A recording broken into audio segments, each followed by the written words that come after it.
Welcome all. Hello, great day. Good morning, grand rising, however you greet the moment. Remember, the Bible is mind science. And I also want to remind you all that you can catch recaps on my YouTube. Go subscribe to my YouTube, Prosperous Living with Toyia. The link is in my bio. You can also follow me on Instagram and on Facebook. And remember to follow me here on TikTok, Prosperous Living with T. Prosperous Living with _T here on TikTok. So the promise says Philippians 4:19. But my God, I don't know about your God. Some of y'all God be sleeping on the job. Some of y'all God don't answer prayer. Some of y'all God got to take you through tests, trials, and tribulations. But my God shall supply all of my needs according to its riches and glory in Christ Jesus. And Christ Jesus is the power and wisdom of the I am. That's who Christ Jesus is. It's not a person that lived 2,000 years ago. It is the power that lives within me. It is the I am within me. It is my energy, it's my essence, it is my flow, it is my light. And so when you understand that your God should supply all of your needs, then all you have to do is what? Just decide. And I know a lot of you have difficulty with deciding because you don't trust yourself. Because a lot of decisions you made, they didn't turn out so well because you thought you had to make things happen. But I'm here to tell you, you don't make anything happen. All you have to do is decide that it's yours. That's it. You're just to make the decision, but you're not to make a thing happen because you can't. And a lot of times things didn't turn out the way you wanted it to because you got in the way. You got in the way of the manifestation. You were never to try to make a thing so. You were supposed to allow it to be so. And that's why a lot of times you don't trust yourselves. But that's okay. We're going to learn to trust today. We're going to learn to trust today because the law of life is the law of belief, which is another way of saying it, the law of being, the law of assumption, the law of intention. You know, so many ways you can say it. However you want to put it. Don't be confused or get, let semantics get in the way, right? Don't let semantics get in the way.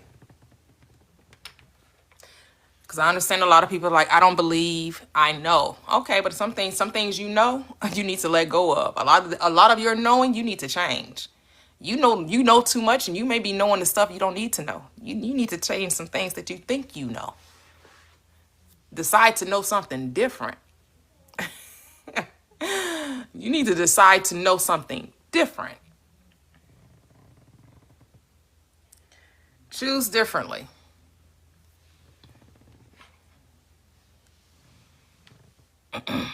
Choose to believe and know something different. And what is it that you want? That's really the question. What it is that you want? People want to talk about desire and how to, snuff out desire, kill desire. Do you know not to desire, still desiring? To not desire, still a desire. Because desire isn't about need, right? You have to understand that you don't need anything. You possess all things. You're choosing to experience things. You're not choosing to need anything. You don't need anything. You already possess all things. Hey, sunshine. Welcome.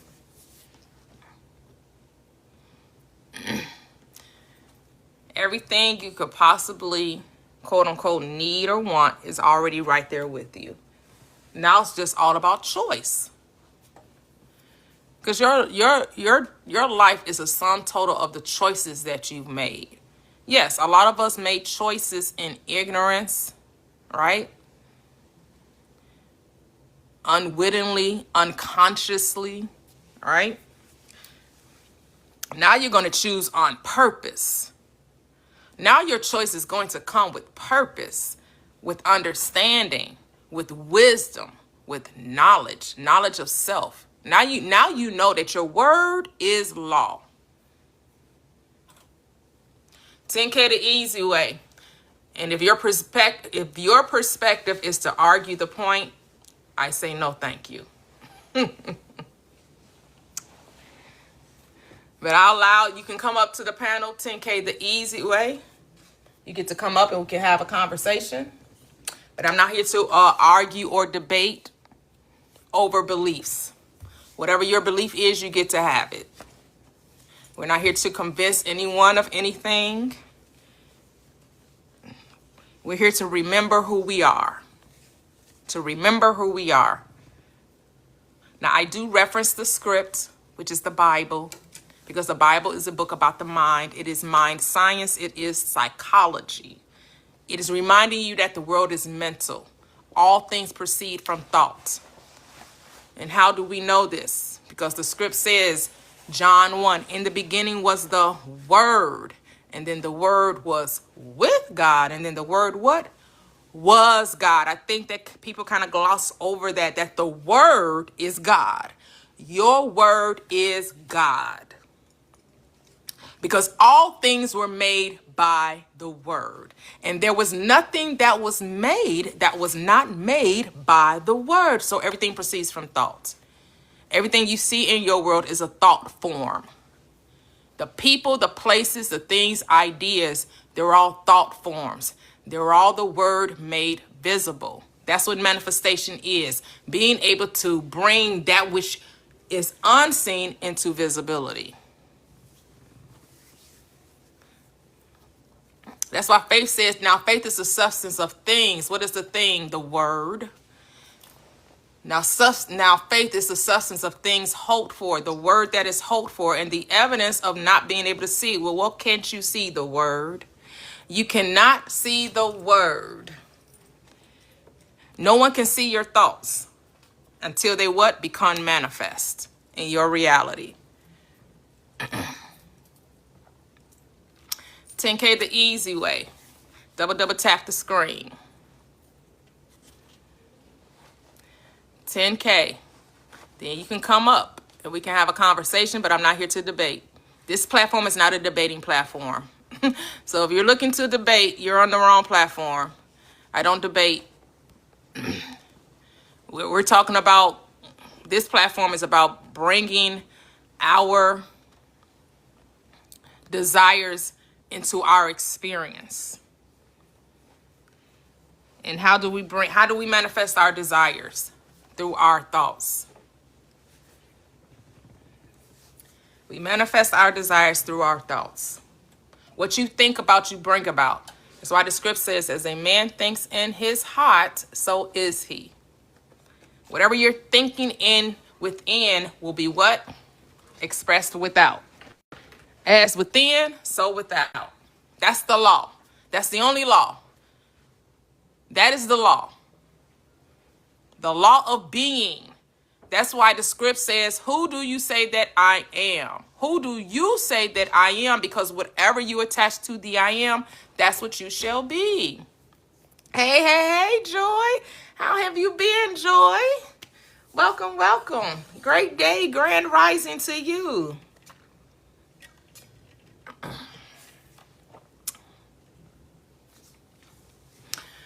Yeah, we don't convince anyone of anything, because you can't.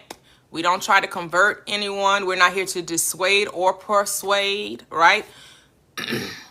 Anyone on this in this room, you're coming here to understand how to create the reality you want to experience. And the thing is, you've been doing it all the time. You just didn't know that you were doing it.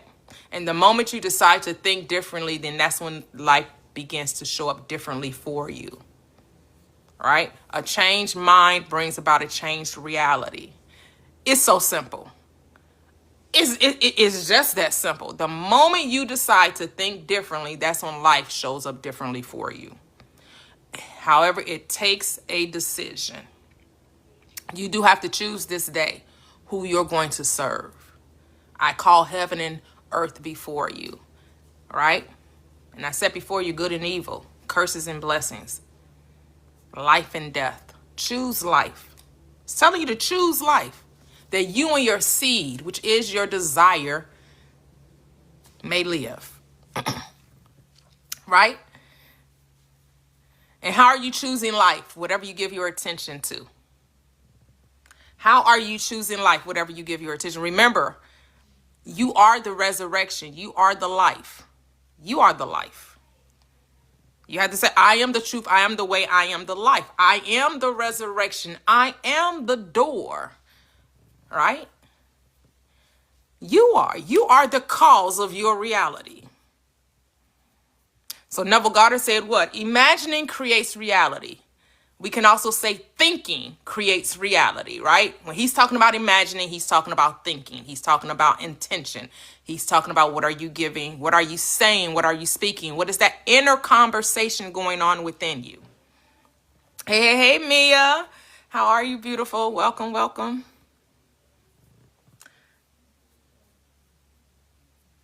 Whatever you're thinking, you're creating, because thoughts are things.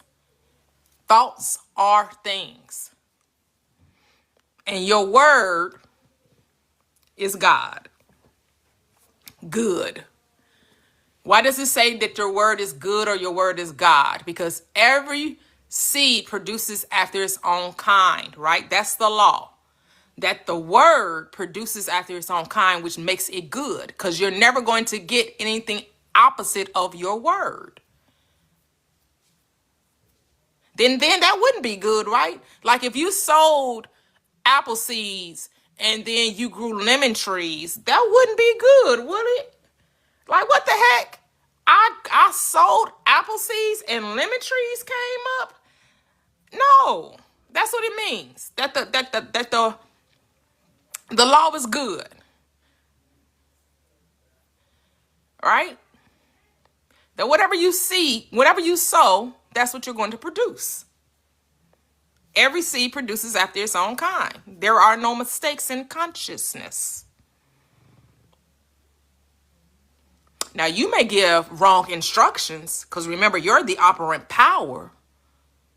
So you have to understand that your God, your subconscious mind, the womb of creation within you, is always listening, never sleeps nor slumbers. It's always paying attention. And it's not going to tell you to do anything different. It's going to say, hey, your wish is my command. What do you command of me? What would you have me do for you? And every time you give your attention to something, that's what you're telling it to do for you.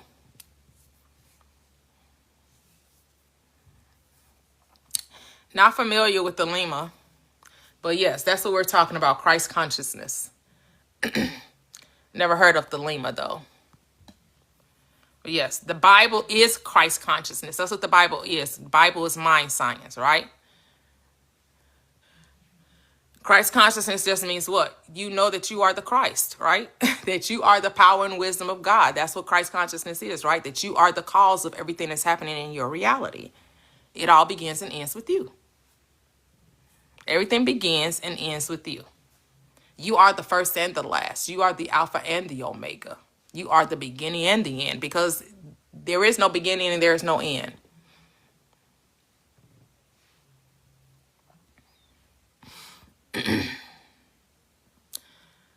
Yes, I believe in that. Absolutely. The wisdom of the ages. And I like how you said it, ageless wisdom. Yes, the wisdom of the ages. Absolutely. All there is. No. Nope, haven't read that.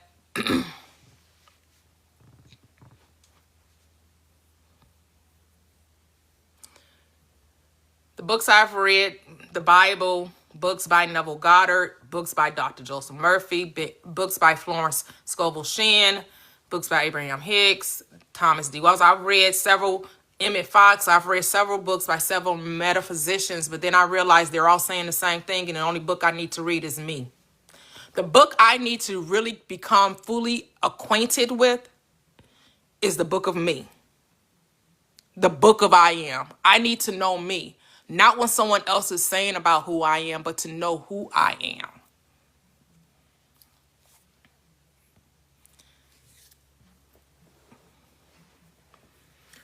And see, it's cool to get a starting point, right? We get a starting point reading all of these other authors, reading these metaphysicians, right? At the end of the day, you got to know thyself. You got to know who you are and the power that you are. And you're only going to know this through what? Experimentation. You have to experiment, which means you have to have an experience with this power, right? That's the only way you're going to know it fully, is to experience it, to apply it, to operate it. I realize people be reading too many books and never are using what they're reading. Like, what's the point of reading it if you're not going to apply it? And again, there's nothing against reading, right? Right? Because every book is about you anyway. Right? If you can read the book and see yourself in it, that's the wisdom. But then it's time to stop reading and start living. It's time to stop reading and start applying. You got to get to a certain point where you have to know this truth for yourself. Because it's cool that they know it, but now it's cool, do you know it? Oh, okay, Joy, thank you. That's what, Alice, yeah, I know a lot of people don't like Aleister Crowley, right? He's the one that was talking about do whatever you want or something like that. What was they saying?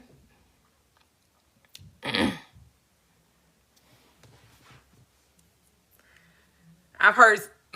Okay, thank you. Okay, yeah, I know a lot. Do thy will. Okay, yeah. I know a lot of people don't like that, but here's the thing: people are already doing whatever they want to do anyway. What is a satanic church? I don't think people understood what he was saying. Because what's Satanist? I know Satan gets a bad rap, especially in religion, right? Because Christian and the Muslim, right? Satan is the adversary to the Christian and to the Muslim, right? So yes, anything that has the word Satan in it, they're going to have a problem with. I mean, I didn't read the book, but anytime you put Satan and you say that to a Christian or to a Muslim, they're going to look at you cross-eyed. You're going to get a side eye because they really think Satan is outside of them. And they don't understand Satan. They are Satan. Satan just means your adversarial thought. That's all it means. That's all Satan is your adversarial thought, which is what? The thought that opposes your good.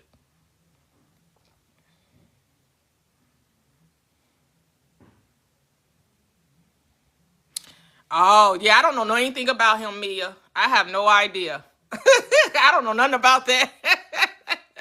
I didn't read his book. I don't know nothing about the man. I have no desire to know anything about him.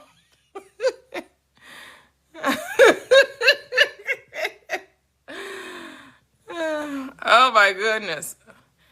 But so did a lot of priests and pastors, Mia. So did a lot of priests and pastors, right?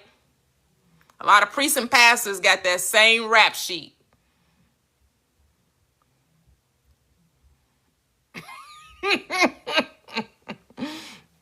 So he's not in the club alone.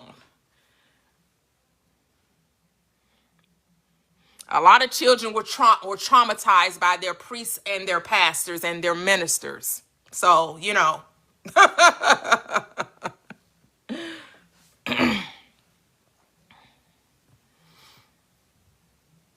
They don't want to follow their mind. I know, right?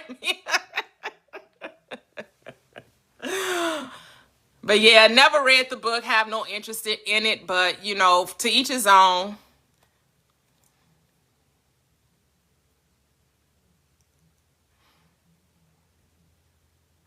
Oh yeah.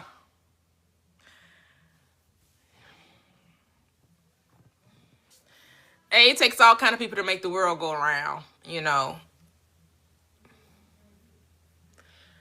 But you know, Mia, feces was used to grow vegetables, right?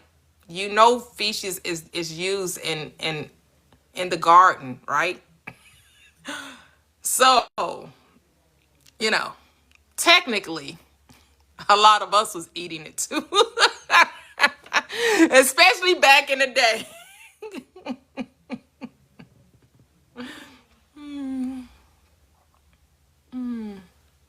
You say you love Neville?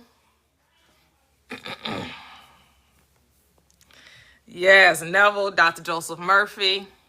Here's the thing. We can reference these metaphysicians, right? You have to understand that you're also a metaphysician, right? You're also a mystic, right? Make sure we don't put too much emphasis on others and put the emphasis on ourselves, right? I know I talk about Neville Goddard, I talk about Dr. Joseph Murphy, I talk about them, right? But I don't place them on no pedestal. Remember, we don't put people on pedestals, right? We just wrote them into our script, right? They were just tools used to help us remember who we are, right? And so we got to know, like, some people use astrology, some people use tarot, right? Some people use numerology, right? Some people use the Quran, some people use the Torah, some people use the Upanishads, some people use the Emerald Tablets, right? Some people use the Bible, right? Everybody uses their own tools to help them remember who they are, right? Because remember that there's only one consciousness, only one mind. And so so we are Neville, we are Dr. Joseph Murphy, we are Jesus, we are the Buddha, right? We are Krishna, right? We are everything, because I am everything and everything is I am.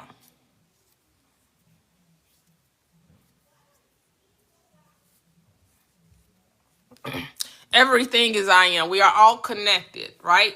But we are expressing ourselves uniquely, right? We are uniquely expressions of the one. We are unique individuals, right? What does individual means? Undivided. You cannot divide consciousness. Consciousness is just what expanded upon. But you can't add to it. You can't take away from it. You can't multiply it. You can't divide it. It's one. And if you don't agree, then you can go along your merry way, because I'm not here to argue anyone's perspective. I'm not here to change anyone's mind. I'm not here to argue your point. If this message you do not resonate with it, then this room is not for you. This room, you should go find a room that wants to debate beliefs, that wants to debate systems, right? I'm not here to convert or persuade anyone. You get to have your belief. No one wants to take your beliefs from you. I'm going to allow, just like you can't convince me otherwise, I know I can't convince you otherwise. Oh, hey, LTOG. Cool. Now, I haven't heard of that book. But somebody else told me about The Power of I Am, but they didn't quote David Allen. They said another name. So I'm sure a lot of people have books about the power of the I Am, right? Because somebody else mentioned a book called The Power of I Am too, but that wasn't the author. Did they say was it Emmett Fox? It might have been, somebody might have said Emmett Fox wrote a book. They were reading a book about the I Am, I think, by Emmett Fox, but I'm not sure. Could be misremembering.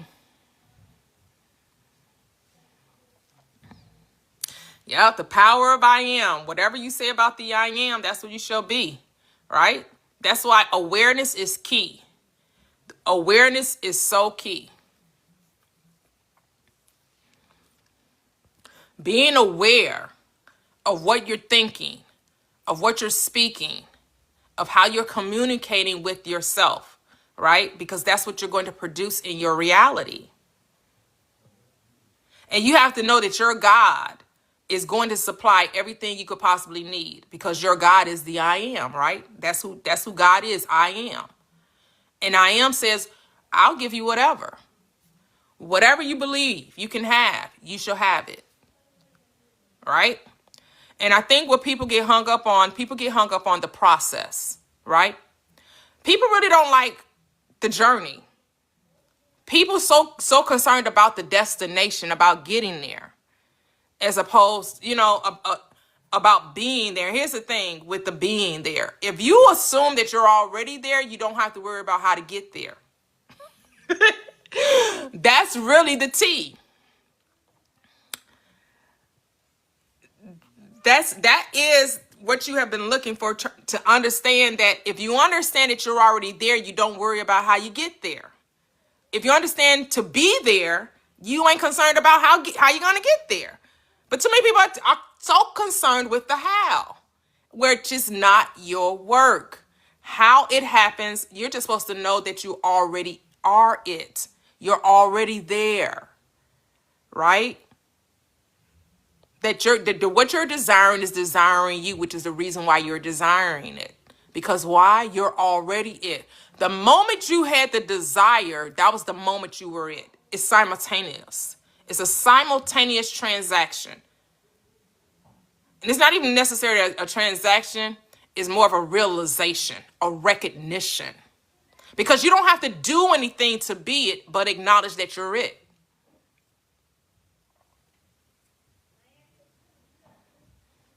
That's the only thing. You're just to acknowledge that you're already the thing that you're asking for. Recognition is key. That's what prayer is. Prayer is recognition. That's it. Prayer is not begging, pleading, right? You don't have to beg. You don't have to plead. You just have to what? Recognize.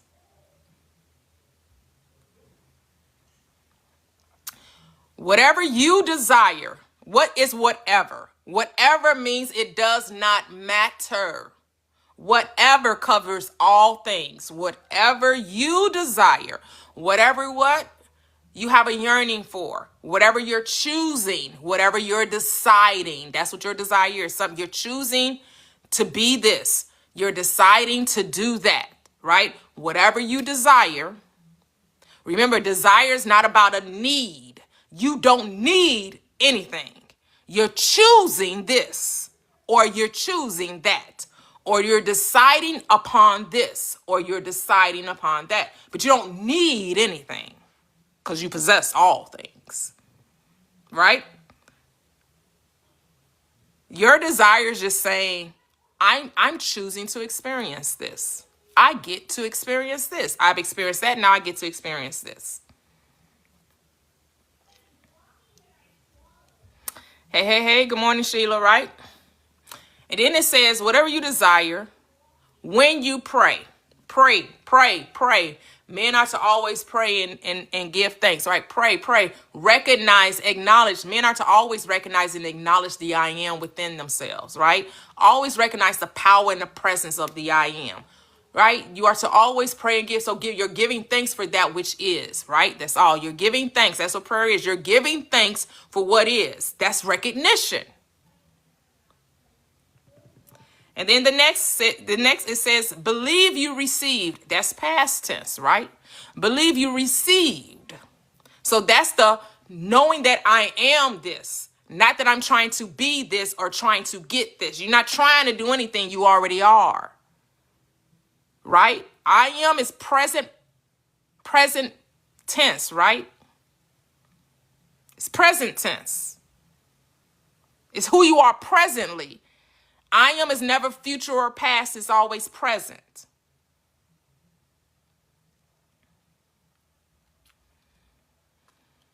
$10K the easy way. $10K, double tap the screen. I let the panel up once I get to $10K.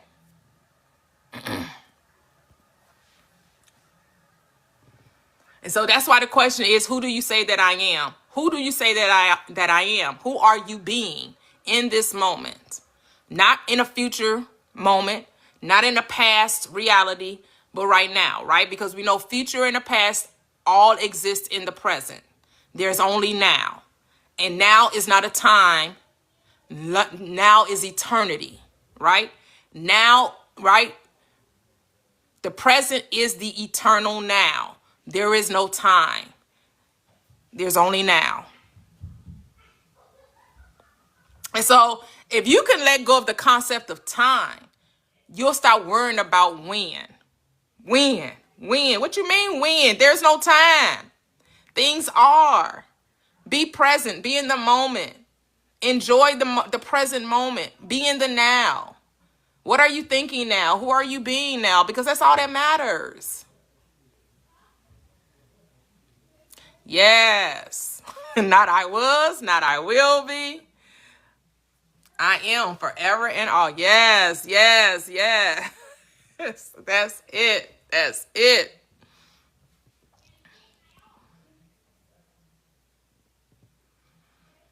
And you get, and whatever you're attached to, the I am, that's what you shall be. Because your consciousness, the one mind, does not care, is not judging you. I don't care what the people try to tell you. The I am judges no man, judges no mind. All judgment is left to you. You are the judge and the jury. You get to decide what's wrong or right for you, what's good or bad for you, what's evil for you, what's positive, what's negative, right? What's here, what's there. You get to decide. And if you're deciding life is nothing but a bunch of problems, well, there you go. That's why your life is full of problems. If you decide that life is nothing but about a bunch of trials, testings, and tribulations, well, there you go. Your life is a bunch of trials, tests, and tribulation. If you think you got to go through hardship, everything is about being hard. Everything is about being difficult. People want to keep telling you you don't want the easy way. Because the easy way you're not going to appreciate. Okay. You can believe that. You can believe that if life came too easy for you, you wouldn't appreciate it. So you gotta, work the struggle Olympics to get your gold medal. You want the struggle bus. You want to be the champion of the struggle Olympics. You get to have that. I'm going to take the easy road, though. I'm going to be like the Wiz and say this. Ease on down the road. Don't you carry nothing that might be a load. Come on in, ease on down. I'm going to be like the Christ who says, yeah, my yoke is easy and my burden is light.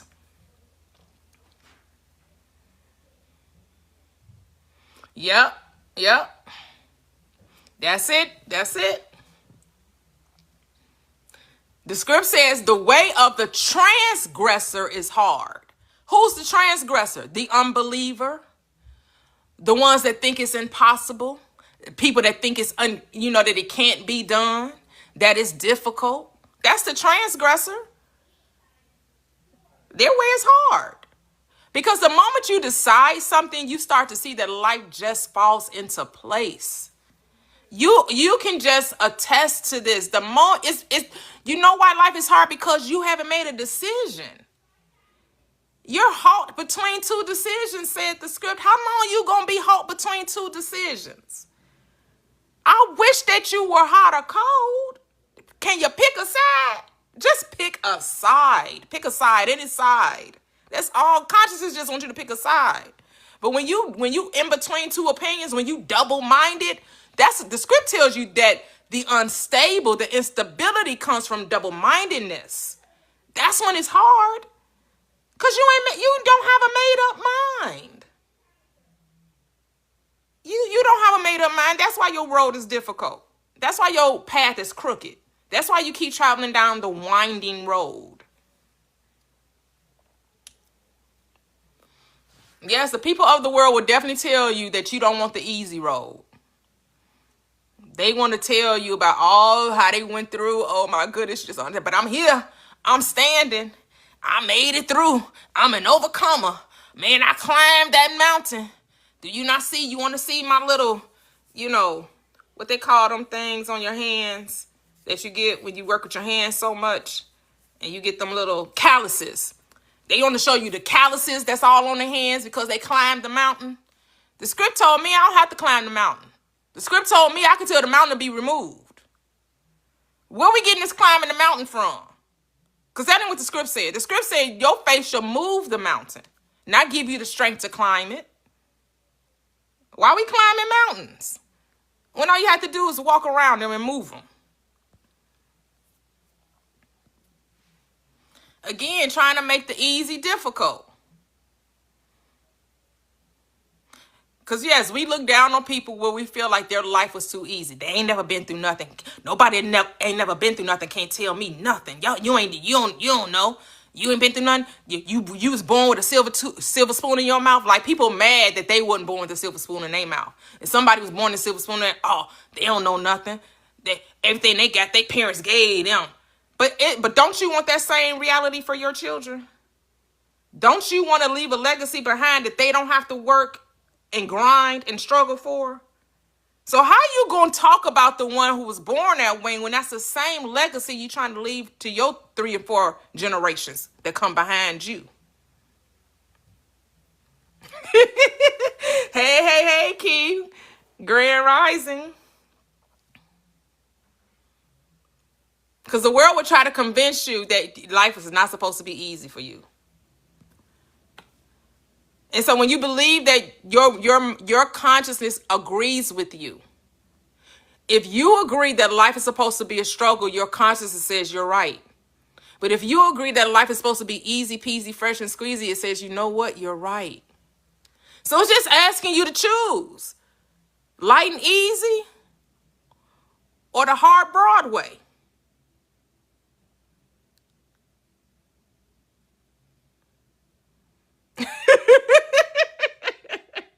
Right, me? Always testing you. Like you can't go to the next level without being tested. That's what they tell us. Life is nothing but a series of tests. Damn, really? Life is nothing but a series of tests, past and failures? That's what you're telling life is? Life is a series of pass and fail? Oh, hell no.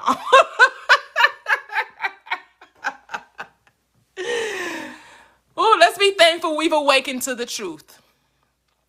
You say, I'm cheating. I know that's right. And what we come to realize, Mia, we're the cheat code. We are the cheat code.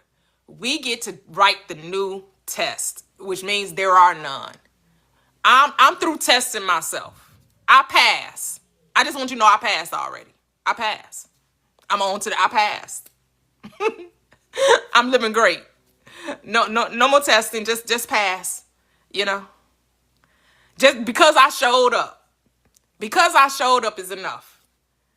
How come just showing up is enough? Consciousness says that's all I ask. I just ask for you to show up and tell me what you want. That's all I ask for you to show up and tell me what you want, and then I'll give it to you.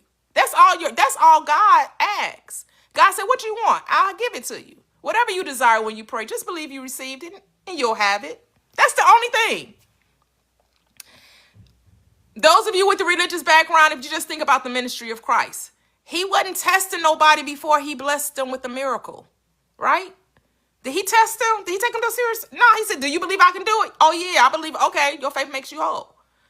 What do you want from me? Oh, I want to see. You know? Like the guy that was sitting by the pool and he told him to get up. What did he do? He complained about why he couldn't get up. Christ wasn't asking for no excuses. He said, will you be made whole? Will thou be made whole? The answer should always be yes. But some of y'all telling God no. But God, you know I've been dealing with this for 12 years. God said, I didn't ask you for your backstory. Like I don't know you've been dealing with it for 12 years. The question to you is, do you believe that I can do it? That's the only question. And your question should be the affirmative. Yes, Lord. Yes, Lord. Yes, Lord. That's all you should be saying. Yes, Lord. I believe you can. Yes, Lord. And then the Lord says, oh, it's done. And then you want to go back. Well, wait a minute. Hold on. So if I'm whole, people won't. I won't get the attention I used to get. People won't feel sorry for me. People won't do what they've been doing for me. Well, hold on. You know, because some of y'all don't want this healing because y'all like the attention that sickness brings. See, when you healed and whole, now you got to stand on your own 2 feet. You like the attention that comes with being sick. You like that people sympathize with you. You like that people do things for you, right? You don't want that accountability. Hey, Sunflower, welcome.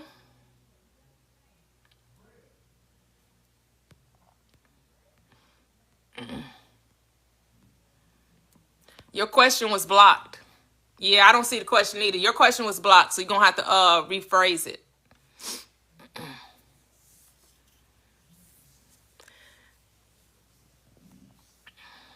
Yep, sometimes the apps filters comments. Yep, because I don't see it either. See, God is not asking for your excuses. God don't need your backstory. The only question is, do you believe I can do it for you? That's the only question. Because without faith, it is impossible to please God. For he that comes to God must believe that he is. And what? And it rewards them who diligently seek after it. You got to be diligent about this thing. You got to be like Paul, who says, oh, you cannot grow weary in well-doing. You cannot grow weary. You can't be like, I've been doing it. Now you're going to stop. Now you're going to stop. Now this is when you're going to stop. For you shall reap if you faint not. Hello.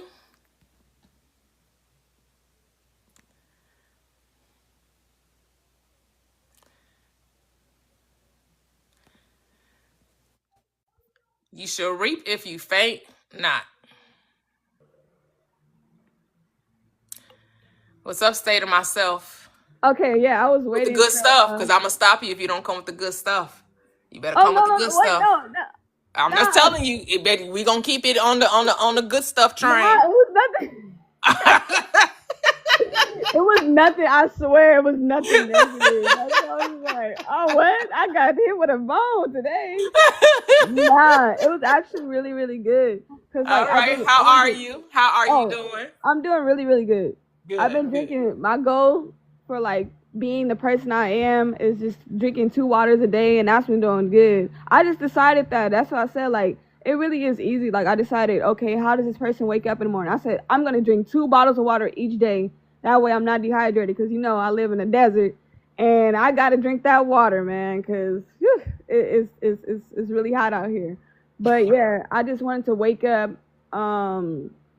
be grateful for today, and I want to tell you good news. So I reached out for funding yesterday. That's what I said. I had good news. I didn't have no bad news today. You should have no bad news any day. I don't. But sorry, don't come from me. Every day is a day of Thanksgiving. Every day is a good day. Yeah. Oh, and then yesterday was Halloween. I thought you was gonna get on yesterday, but you probably had things you had to do. But funding today. Yesterday. This all happened yesterday. I did so many things for my brand. I did a day in the life of who I am, which means I started my content. I reached out for funding. I put my pages off of private, and then I was just connecting and doing a bunch of things that I was supposed to do. Like, how I said I was gonna do and be that person. I am being that person. And I got so much work done. So that was a success story. I took out, like, I feel like I shifted. So, like, because the person I was being before, I was like, that person isn't scared to reach out for funding or wait when the time is right. They just be that person, and they don't have fear of what they don't want. So I was just being the person that looked out for funding, created content, still was working on their brand, and then carried on with my day of relaxation and went to the park, played basketball, went to a food truck. So basically, I was being the person I am, and I'm carrying on that today right now. So I was just like, I had good news of, dropping the fear of the unwanted and being the person who was fearless. So I wanted to tell you that it was nothing but good news. So good news. Cheers. Good news. I felt very, very accomplished, and I felt like all I did was decide, and I didn't think about the unwanted. So it's basically it. And I don't even think, there's no such thing as negative news or like bad news. It's all about your perception on the thing. So I was very excited to tell you that, once you just make a decision and then think of the things you want instead of what you don't want, it all comes so simple. Because regardless, even though time isn't real, like, I don't want to waste my time and regret not well, not Don't being the talk about person. it then. Let's not talk Yeah, about what we don't want. Here, you get me. my bad, but I yeah, talk about what we don't want. We don't talk about what we do want. Yeah, yeah, so let's stay on that so, same on that same accord. That one yeah, tune, play one tune. yeah, One so, tune, right? yeah, because The train only is going one way. I decided being the person I am, you know, so I decided it. So I was just basically a success story, and I was happy about that because it Yeah. really was that simple in Yes, deciding. So yes. I was very very happy, and then yeah, I just treated like I just do what I have to, be the person I need to be, and let the seeds grow. Honestly, I don't just harvest on, you know what I'm saying? Like just let it detach. This what I think I do. Well, I here's the plant the thing. seed, When you let it water. go, letting go means you don't have to continuously talk about it, right? Because it's Yeah, doing what it's doing, right? You just living your life. You're just being free, right? yeah. So be free, be happy. Don't worry. Be happy. It's all happening, right? Love the process. That's what I tell people. Love the process. Love the progress. How Because do you love the process? how do I love it? Um, dang. Okay, everyone's different. With me, I would say like the excitement of like building it is just way more fun than having it, because you could have something and not feel fulfilled. So like building it, be like, yeah, I can't wait to. I honestly can't wait to have it. The simple answer is loving you because you are the process. Here's the thing. Stop focusing on what you're doing and focusing on who you're being. I think we still focus on the Oh, doing as opposed to the being. Because I don't really care what you're doing. It's about who you're being. Who am I? Who am I? Because the doing is automatic when you know who you are. You don't have to worry about what to do because that will come natural when you know who you are. The acts flow from beliefs, not the other way around. okay. Hey, So hey, yeah, hey, neighbor. being the person who just loves themselves and loves their day and loves who they are is just basically how you love the process and progress. Yeah, it's what are you saying about yourself, right? Because the word is God. That's the word Hey, is you want to God. know something funny? Oh, The you want word me is bond. to? It's I your was, word. Here's the thing. So you want to focus on what you're saying, not on what you're doing. You're yeah, focusing so much on what you're doing and not what you're saying. Because what you're saying is what you're creating. Your yeah, thoughts are things, yeah, right? The yeah, doing is the effect. Nobody cares. yeah, Nobody. No, the only way they're gonna care is when you get results. They yeah. don't care what you're doing day to day. They only could people. The world is only gonna care when they see it. So leave the world alone and focus on you. Focus on being the best version of you. How do you talk to yourself? What are you saying about Oh, yourself? good. I talk to myself good every day. You know how I be. I ain't never said nothing bad about. You know, straight positive. So I love myself. I ain't gonna cap on that one.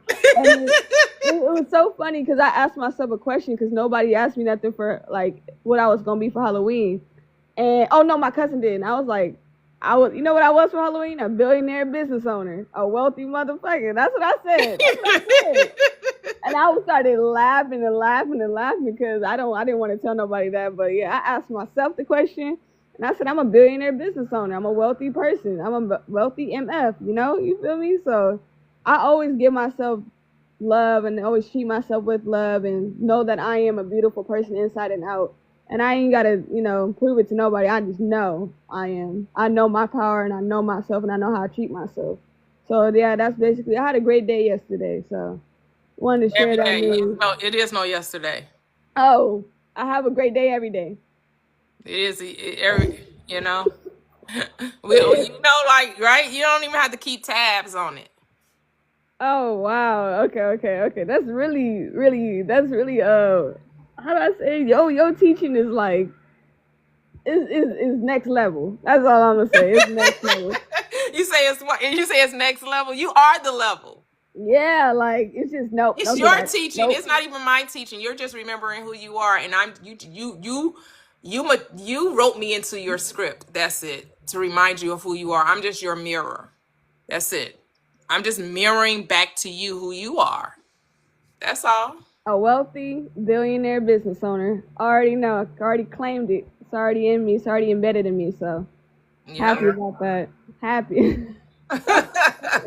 But also, I did tag you, and I was like, Miss Toya, this mansion too big. And then I think I told the Toxic too. I was like, this mansion too big. I'm in Houston, man. This mansion is too big. I didn't think it was gonna be this big. And my conversation stayed like that, man. Like it's really easy. Like I'm in Houston, Central Time. It's a little humid outside right now, but yeah, I'm the person that live in Houston. There's nothing more to say. That's what I was trying to tell you. I was like, my house is too big, Miss Toya. I can't wait for you to see it one day. I can't wait for you to see it one day. It's too That's big. beautiful. That's beautiful. That's beautiful. Love it. Love Yeah. it. Love it. Love it.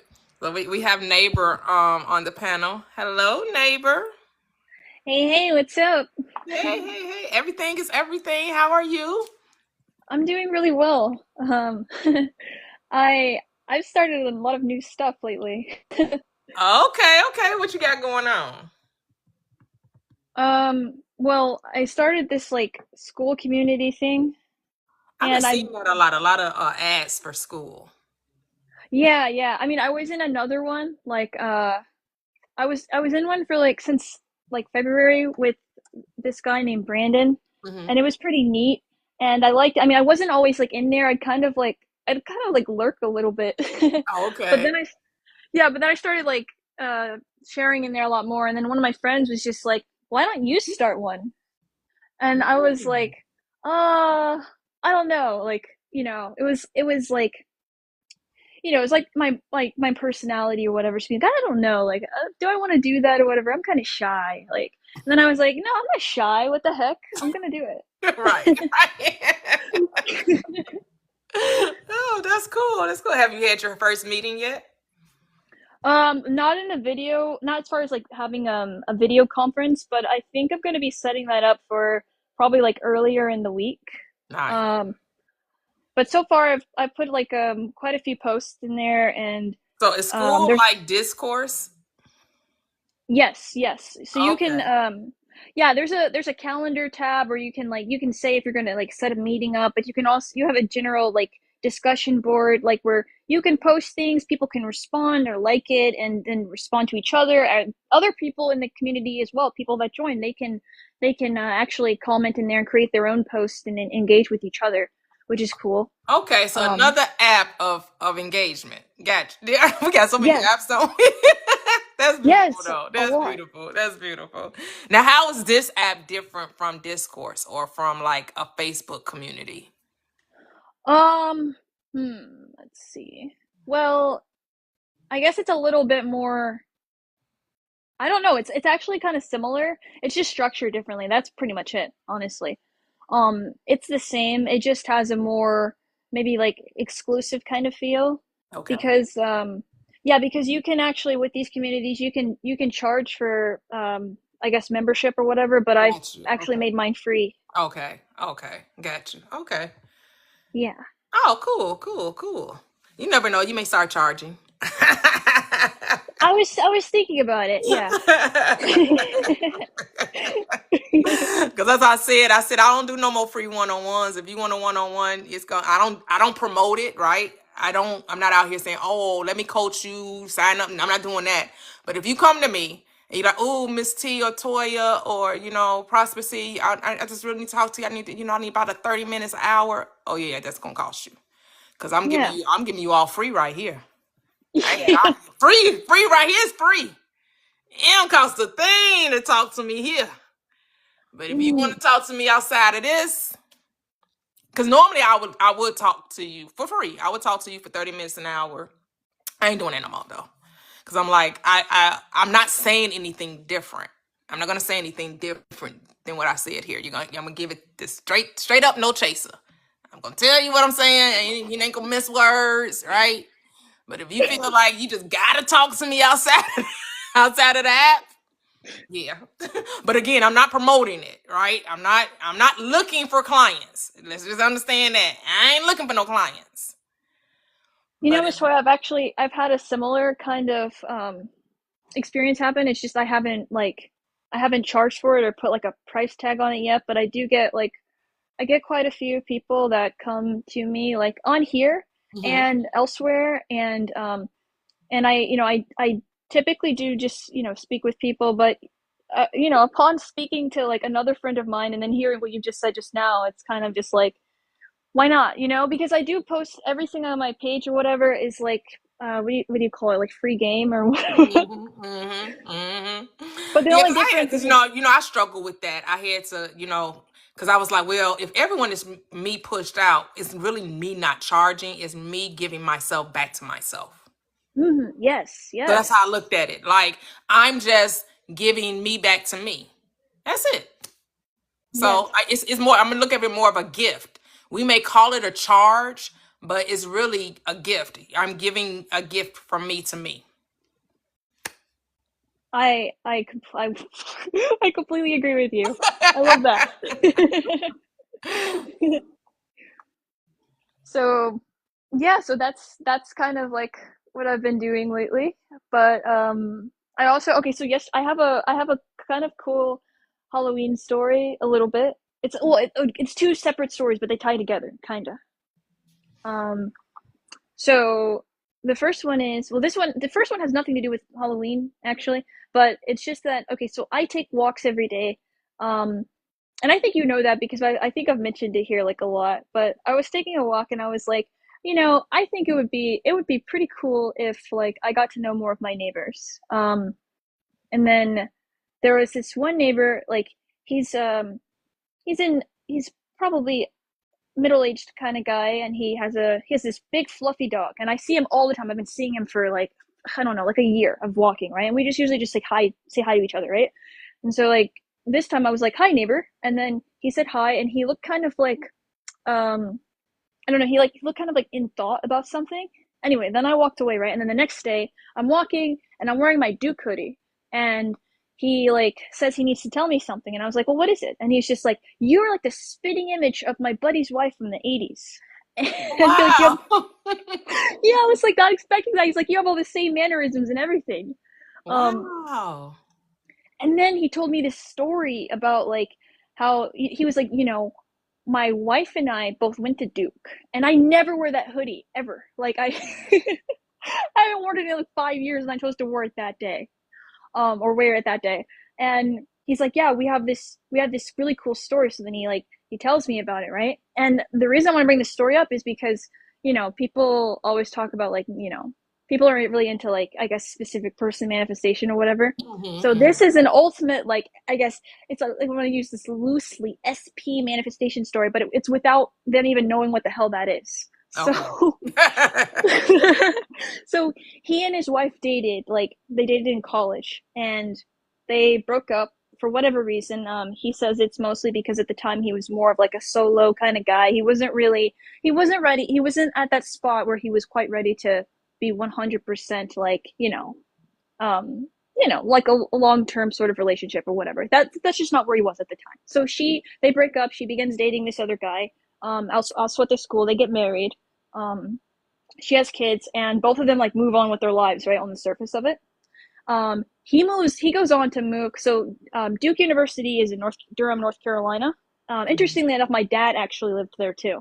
But he Oh, goes okay. on to move to Baltimore. He moves to Pittsburgh, all these different places or whatever. And she also moves to some other city like in Virginia. I can't remember what it's called. But anyway, then 10 years later, they're both in their 30s, and Mm. maybe like 12 years later. Yeah, they're both in their 30s. She has moved to Norfolk, which is like the next town over from me. He has moved to Virginia Beach, and literally he remembers it like he remembers the day of the week it was, the like exact day. He remembers it was 9 o'clock in the morning. He's just like, I was at the mall and I had gone in there to buy a suit, and and I literally, like, she was there too, and she was getting her hair. She was getting like a hair. She had a hair appointment or whatever. She's getting her hair trimmed up, right, a haircut. Mm-hmm. And he's like, around 9 o'clock, we're both in this one store near the end of the mall, and she has coffee, and um, I'm not really paying attention. She notices me first, and then we're just like, hi. And she's in the process of a divorce, and Mm. they yeah, and then they talk, and like I think probably in the next few years or whatever. I mean, they they start seeing each other again. They go for coffee and everything. They get married, and then they have children of their own too. In addition to her children, and now they've been together their entire lives. They're in their 70s right now, and they live in my neighborhood. Oh, wow, nice. Yeah, and he was like, he called it, like, through his way of looking at it, he called it divine intervention. Oh, so what he had been thinking of her or something? He wanted to Mm-hmm. reconnect with her. Yep. Like, he Mm. liked her that entire time, but he kind of like let it go, right? But they still Oh. came back and circled around to each other, full circle. Wow. Wow. Even after her getting married and everything, divorced, they meet again, and now Yep. he got the woman of his dreams. Yep. Got the woman of his dreams. And right, and he didn't and it's in what you're saying, he didn't try to like look her up, right? He didn't Nope. try to like, let me see if I can find her on Facebook, right? Let me see if I'll find her in the telephone book. Let me see if I remember, right? Yep. He None of it. just going about his day, something he would regularly do, going to the mall. And boom, she drops Boom, in. there she is. Pops into his reality. I know he like, what? My opportunity. Literally perfect, and it just proves that, like, I mean, it proves that you don't have to, like, even in your 4 steps, like, what, one of your steps is do nothing. Oh, that's the last one. Yes. Yeah, do nothing. It's really Give not a thanks and step, do right? nothing. But Yeah, yeah, it's just, you gotta practice not to put yourself in the way of your manifestation, and that's what a lot of people do. They put themselves in the way of their manifestation. yes, it's the personality piping up and then trying to show you all of the ways that it feels that it's afraid that it doesn't have it. But Yep. if you can just be still and know, you have it by default. By Simply default. because you desire it. By default. Love that. You have it because that's your natural tuning fork, whatever you want to call it. Like that, you naturally already possess all things. The only reason why you don't see is because you're telling yourself you don't have it. Yes. You just And gotta stop doing that. You gotta find a way to stop telling yourself no. Because consciousness just says yes. yes. You're the only one saying no. Yep. And it really does, like I see some of your videos, right? And they're like, oh my gosh, you do such a great job. Amazing, amazing. Aw. A lot Thank of people you. are you're reaching a lot of people. And it's just like the simplicity of it, right? Mm-hmm. And I know we talk about identity, right? Which you just call personality, right? Yes. And so I think we may differ with the identity thing, right? Because you're like, let go of the identity. There is no identity. There's only you, the observer, right? Mm-hmm. And so what I would say was, because again, there's no right or wrong. It's whatever makes sense to you, right? However you can get it to come into your mind so you can understand that you could have whatever you desire, right? You could have Yes. whatever, right? For sure. No limitations on how you Yep. understand it. Yep, no limitations. My thing is, why not identify with it? Not that, because you're not saying that it's separate from you, right? You're saying that it is you, that you're all of it. You're not, it's not something you're not. To me, it's like, shift the focus from thinking it's something that you're not, because you're all of it. You're everything. It's not a time that you're not a thing. You're all That's very things. true. Yeah, yeah. You're right. You're right. You know what's funny is, like, I made those videos, and even though, like, at the time, and they weren't even that long ago. I have a weird it's weird. Everything has a way of coming, like, roundabout. Like, it's a subtle creation of separation or whatever, by, like, making this division between the personality and who you are, because like you're just saying, you are everything, and that includes the personality. And part of the experience of being here is playing with the personality and enjoying, like, all of its little Right, right. seemingly ups and downs. Because that's like the childlikeness that you talk about. I love that you talk about the childlikeness, right? Yes, you're Yes. playing with it. Have fun with the personality. Not try to divide consciousness. There's no Yes. division there. I Because why completely do we agree. focus so much on not being? when it's impossible. It's just giving yourself something else to do or feel like you need to Right, do or get there. right, Yeah. right. Because the question is, who am I not? That isn't the question. It's just who am It's who, I? right, who am I? Everything and nothing at all at the same time. So I get it saying you're not a thing and then saying, but I'm everything and no thing at the same time. That's the paradox, right? Yes. Because nothing exists outside of what? Your perspective. I love that. So, I love that. You just, yeah. You just, I don't, you just like cracked me open with your presence right then, Toya. I appreciate that.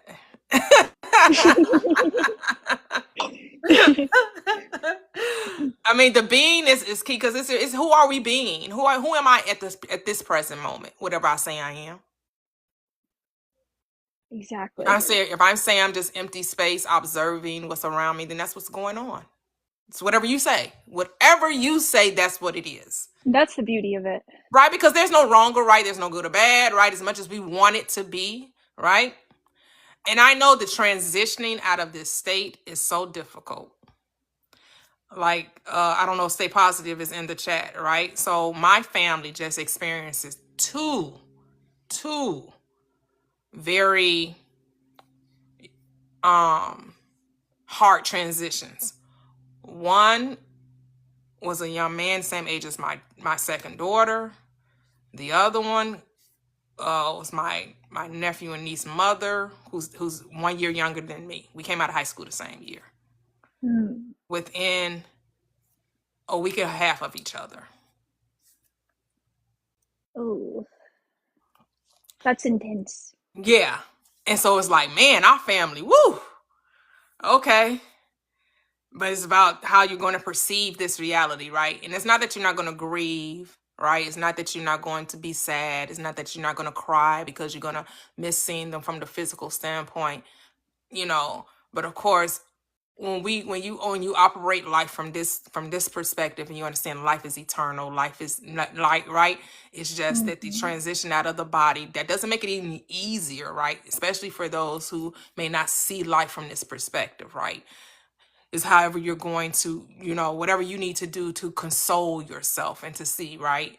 You know, one was like unexpected, the other one was like they kind of knew but was holding on for hope that something would change, right? So, but either way, they both are difficult to try to wrap your mind around, right? And even if you know that life is eternal, when you experience those things to people that are close to you and your family, it still doesn't lessen the It hurt. feels devastating. Yeah, the lessen the hurt or the grieving process, right? So and the thing is that we know that we didn't come here to live forever in this vessel, because we know the vessel is the temporary, right? It is the illusion. It is what we use to experience the third dimension. And it just seems whenever someone transitions out of this state, it's never easy, right? Whether even if they live to be 80, 90 years old, and you were very close to them, you're still going to miss them not being there because they were a part of your life, regardless if they lived a long life.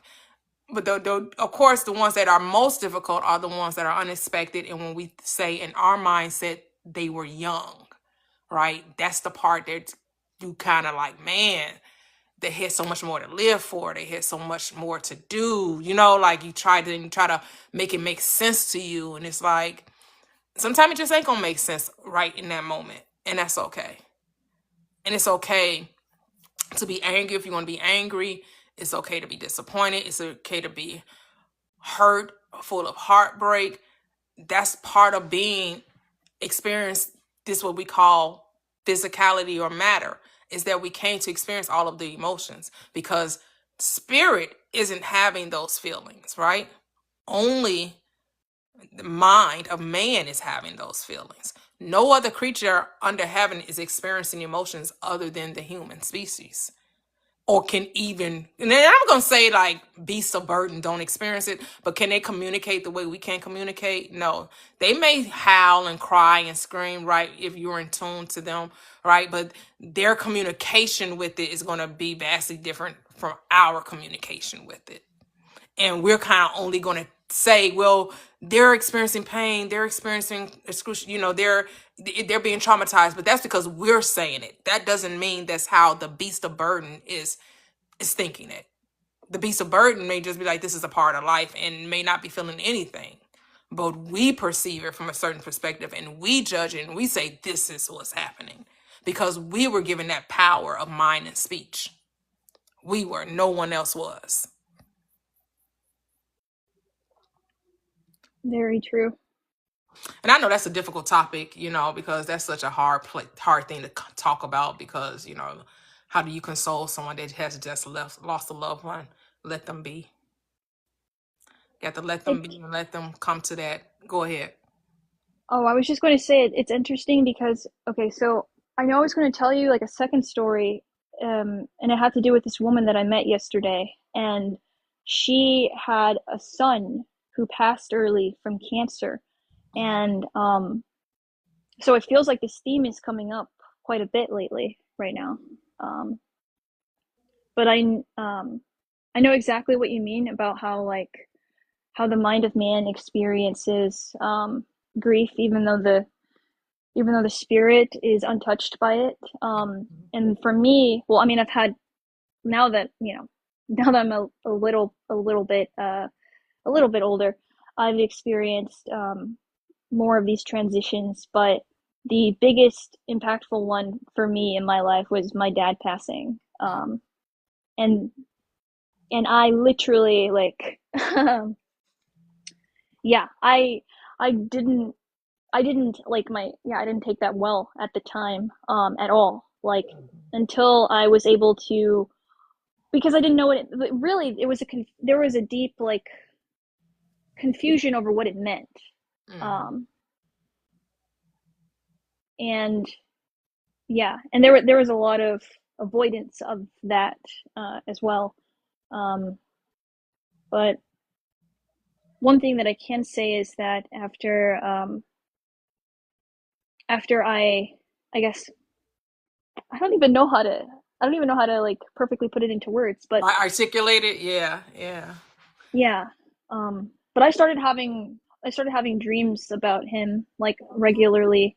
Not all the time, but um where I would like see him, but he'd be, it's like he'd be living like he'd be living out his life, just not here. Right, Um, right, right. and he got to meet my daughter and all of that. Oh, yeah. Because it's interesting. Like my grandson, his other grandmother, she passed a couple of years ago. He was like maybe 2 or 3, and she had like a painting. I think they would have went. I think I can't remember. I don't know if they was at the. I like to call it celebration of life. I don't like to call it funeral. I like to call it celebration of life. And he saw a painting of hers, and when he looked at it, he waved at it and said hi, hi, as if he Aww. could see her. And my daughter's like, oh, I wish he could remember that, because I just want to know what he saw. I just want to know, because, like I said, we understand now, that life is forever, life is eternal, right? And we know that, different, versions of consciousness are tuned more than others, right? And a lot of times we'll say we're babies, or small children are even more attuned. Not that we can't re-grasp that, right? Not that we can't remember it, but they have no resistance to it, right? Mm-hmm. At that age, because they haven't been adulterated. They haven't been indoctrinated yet to fully. So she was like, wow. Yeah. So, you know, I know that it can be difficult for the transition of loved ones. Just have to remember, now that we understand that life is eternal, we came here to experience this third dimension. When those transitions happen, like with people close to me and my family, it allows me to like re-establish or do a reset in my mind and be like, am I living my life fully? Am I living my life with no regret, no limitations, no restrictions, right? No constraints? right? Like, am I living my life fearless? Right? Am I, it makes me do like a recalibration, a reassessment of my journey and what am I doing? Am I living my life out loud? Am I doing nothing that's holding me back, regardless of what someone else may think or how others may perceive me? Yeah. That's amazing. Like that's an wow. Yeah, it always those things always makes me like do like, let me make, because and I do know, like the script says, when you honor your mother and your father, that is the first commandment with promise that you should live long here on this third dimensional plane. When you honor the presence within you, that's all it's saying. The father and mother is the presence within you, your conscious and your subconscious mind, your divine masculine, they're not divine feminine. The two aspects is one. When you honor those things, you can experience a full life, regardless of when the bulb goes out, which is the body, right? Regardless of when that the light decides to go and depart from the body.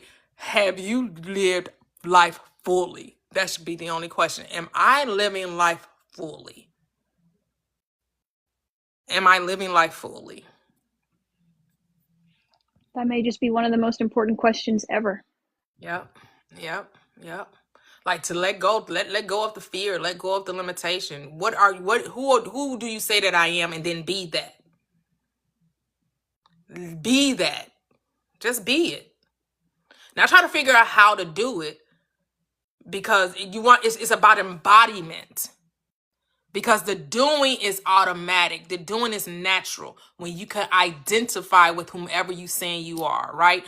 Oh, I'm a great sculptist. Oh, I'm a like you great voice. You musically inclined, Are you fully are you fully living into like, yes, I want to share my talent with the world, right? With no fear. And I'm doing it for me. And the Lord in the world just happens to like what I'm doing. They just happen to identify with it. But my talent I'm sharing is because I just truly want to share it. Because I think about like those who seem to be the exception to the rule, right? Which is some of our great minds or great quote unquote celebrities or stars, right?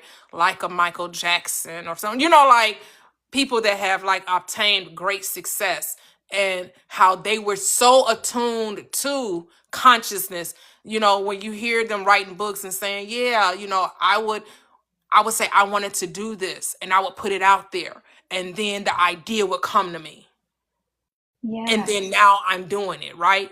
Because all of it's out there, right? The ethers already have all things. It's just, are you aligning with it? Are you asking the question?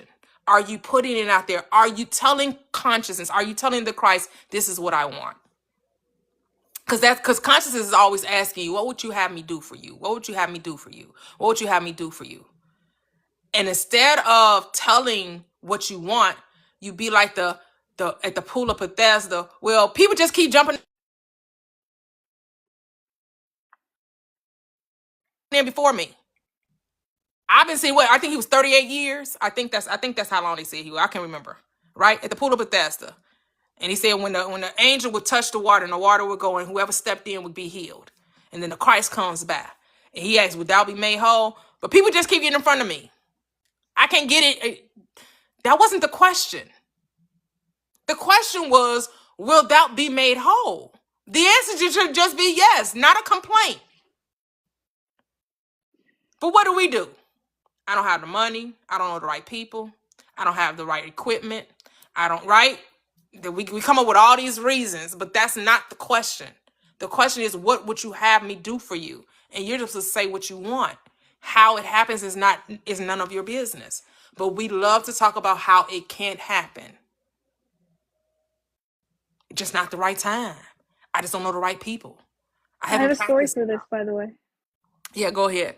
That second one. So when I was walking, so she called me over, and basically she told me she had some candy for me, that she gives out candy to kids of all ages. And so I laughed, and I walked over to her. She was standing on her porch, and she told me that she is a musician, and she plays the French horn and and the trumpet. She plays other instruments as well, and that she has like concerts in her driveway, and she's been doing that since COVID. Um, Mm. and she's like, I told her, I was like, oh, I'm a songwriter, and I also play saxophone since third grade. And she's just like, you got to join my band. And I said okay to her, and then we exchanged numbers and everything, and then we talked for like the next 45 minutes. But um, one thing that like came out of the conversation was her telling me about how like she's in a choir, and she'd like me to come with her, and they're gonna help me like like they're gonna Put your coach music me out to there. sing. Yeah, Wow. because I want to sing, Ooh. remember? So thank you. I was so stoked. I was just like, "Oh my gosh!" And you know what she said to me as well? Like before I left, What'd she she say? said, "We were meant to meet." Yup. Yup. Yup. And again, you didn't have to do anything. It kind of just happened, right? Yeah, You probably already been deciding in your mind, yes, I'm really going to give this music thing a go. Yes, I'm going to, and then look, you meet someone who's in a choir, who plays instrument, who's doing their thing. it lives 2 minutes from me. And there's 2 minutes from you. Oh my goodness. And you were just taking your daughter trick-or-treating, right? And here you go, meet the lady. Yep. Also, oh wait, I didn't take Lucy trick or treating because I had forgotten it was Halloween. I'm sorry. Oh, okay. You just happen to be walking down the street. Got you. Yeah. Okay. Yeah, I Okay. joked that my costume was winter apparel model. Oh, okay. But I killed two birds with one stone though, because like a couple of months ago, I was watching this TikTok video where this girl was just like talking about how she's friends with like this older couple, and she's like, you should make friends with like with older or elderly people or whatever, because they love young people, because they just love to tell them stories, and you guys can like go out and have tea and stuff like that. So I was just like, well, that actually sounds pretty nice to me. And like, here we go. She's like 73 or 75 years old, something like that. So two birds with one stone. Beautiful. Oh, wow. You say she's like in her 70s? Yeah. Wow. Yep. See, I have it such just, it interesting just, desires. yeah. That's beautiful. A lot of people, like to, because they have a lot of, stories, a lot of words of wisdom because they've lived especially if they've lived like full lives, right? She lived in Spain at one point. I thought that was so cool. Yeah. That's beautiful. Yeah. That's so amazing. Yeah, two birds with one stone. Not only someone that's musically inclined, but also, someone you term as an elderly person. Well, there's no such thing as age, but yeah. Right. Yeah. I think that's And- why I've always like liked them so much. Well, it's because like okay, to a certain extent, I think my entire life, because my mom would always say that I would walk up to like I just walk when I was a kid, I just like walk up to people and just talk to them. But I think it's because I don't, even though obviously I can see like visually, they look different from me, or not different, but they just they look older, more advanced. But internally, I know that they're the same as me. So right. Yep. And these conversations are so good because just to show you just how easily and effortlessly life shows up for you. And it is no strain or struggle, right?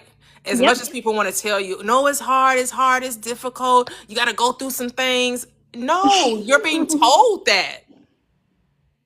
you No, get to you can decide. have fun with ease. Because I don't know why we think like hard stuff ain't nothing fun about hard and difficult and straining and struggle. Like, and it's again, it's all perspective. It's because you're saying it's hard, difficult, strain, and struggle. That's why it is. Perception is everything. You know, Or perspective, yeah. if you would just say you're experiencing life and just let it be whatever it is, you will see the reins of struggle will be loosed. You will be loosed and set free from that state. Because I just can't say that, oh, neighbor's not going to enjoy this because she didn't work for this. What? Like, girl, you ain't going to really like that because you didn't really work. You ain't put no application to be a part of their band. Yeah, yeah. They just gonna help you with voice of girl. Don't you know? You better be careful. People don't get something for nothing. Like it's just so like no, no, no, no, no, no, no. We like free and We love easy, free. free and eat, love free, love free. We The just effortless have to way. treat you have to make yourself open, right? You have to trust Hmm. yourself. And I realize that's why most people don't get the free stuff because they don't trust themselves. Because when you don't trust you, you're skeptical of everyone else. Yep. You're going to be skeptical. Yep. You're going to think people are dubious. You're going to think I that they're always out like, to do something to you.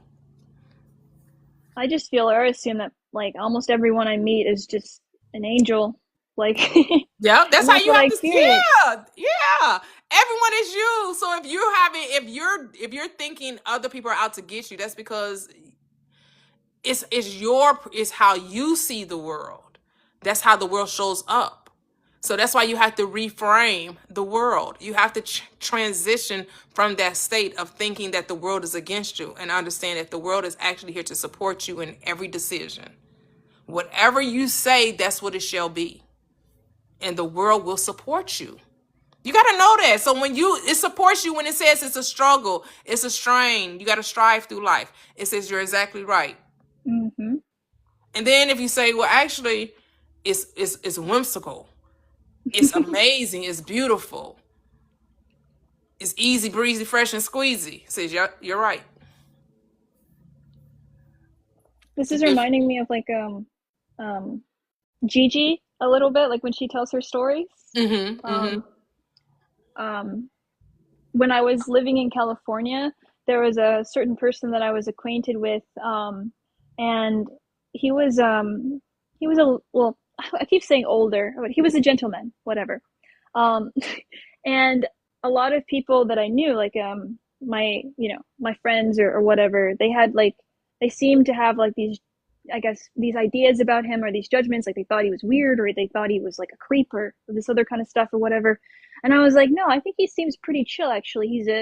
He used to be like a surfer and all this other kind of stuff. And I had this one friend named Ryan who was like a little bit like maybe like 2 years younger than me or something like that. And we would just go and like talk to him and hang out. And he actually was really chill. He'd drive us places, like he took us to Santa Barbara, like he took us to like all of these like different cool places like the pier and some eateries and like some like little like towns in between or whatever, and just like let us like walk around and just you know taking a good vibe and take pictures and stuff like that. And he was also like, you know in some during some times that I consider to be like, I guess, difficult or challenging, he was like a voice of reason, like all of these different things. And like and that's because I decided, to perceive him that way. Mm-hmm. um yeah, but I love perceiving people to be wonderful, and just like proving myself wrong, because the other people's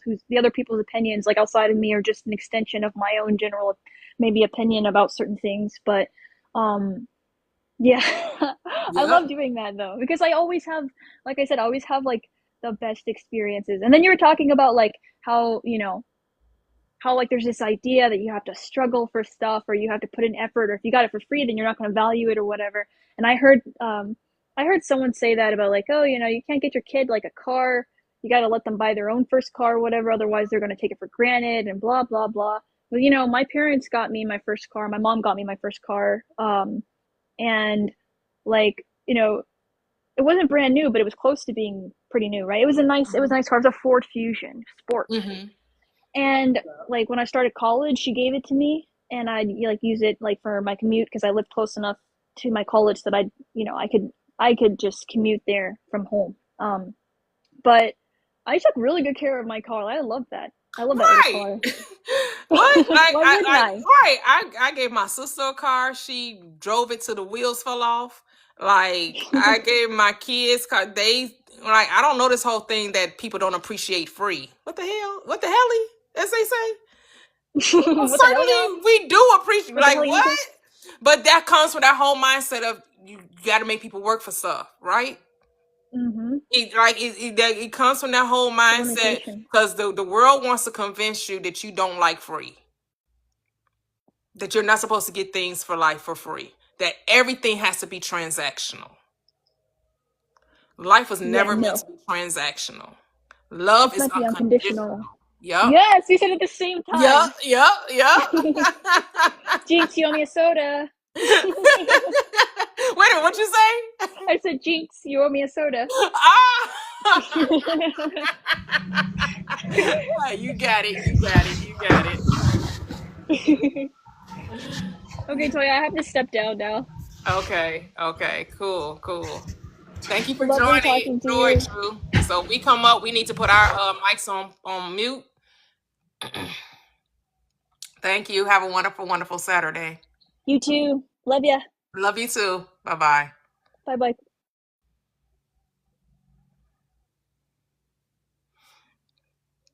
All right. Wait. I'm not here. I'm not down for the we want to have a chill. If I feel like you coming up and I don't know. I don't detect that we're on the same wavelength, I'm going to drop you. Before you come up, before you put a request up, I need you to put something in the chat first. I need to see what we talking about. I need to see, why you want to come up, why you want to have a conversation, right?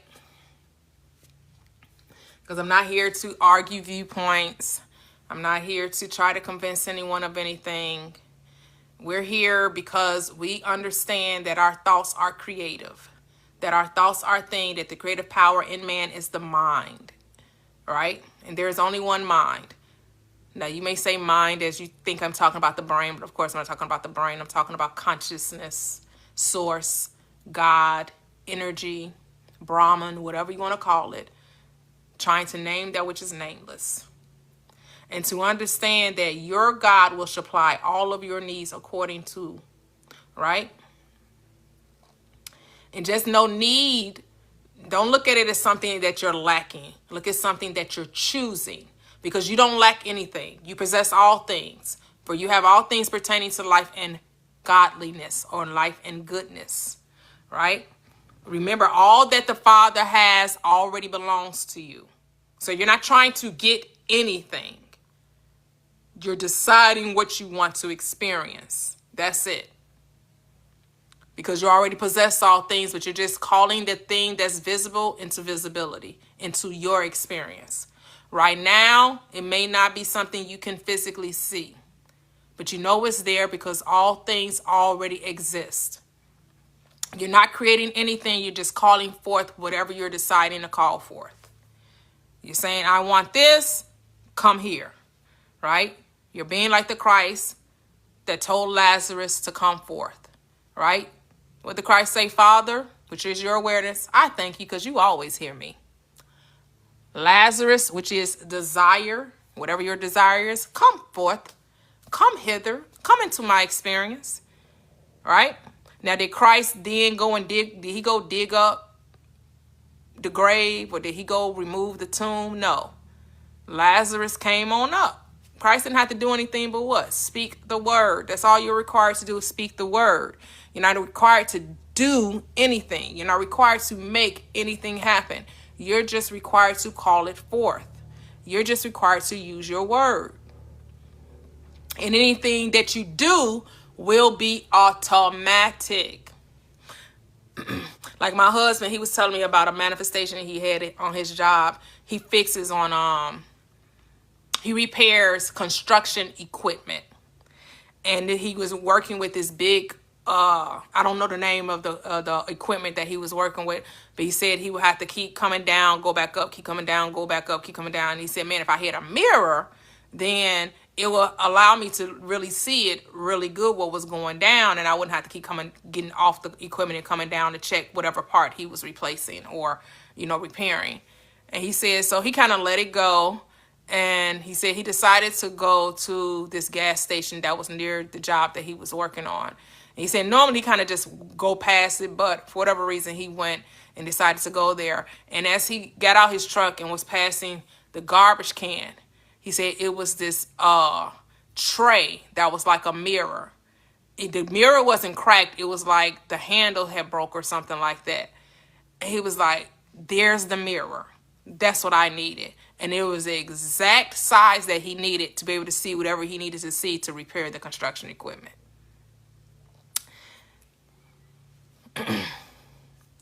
See how it works? He didn't have to go out and buy a mirror. He did. He was doing so. He just said that he needed one to help him with his job that he was doing for that day. Decided to go to the local gas station that was near the place. And what does he see? Somebody had threw away a mirror. He picked up the mirror. He was able to use the mirror to assist him with his job. Right? It just be like things like that. That just, it all just happened now. The stuff just happens. Hey, Tam V.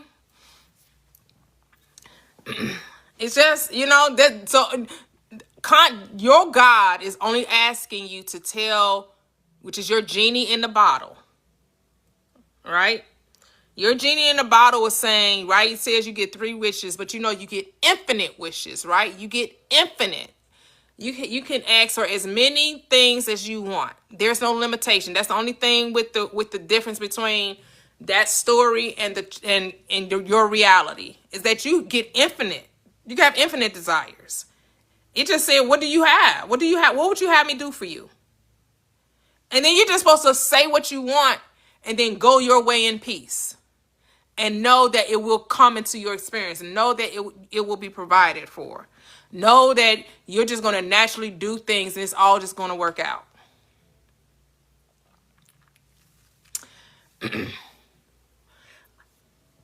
Like, so my daughter, my second daughter, I told you guys about the Sag Bash, and we're going Sagittarius Bash, and we're going to Tampa. And so for my tickets for my husband and I, because I'm also buying the tickets for my daughter and my grandson.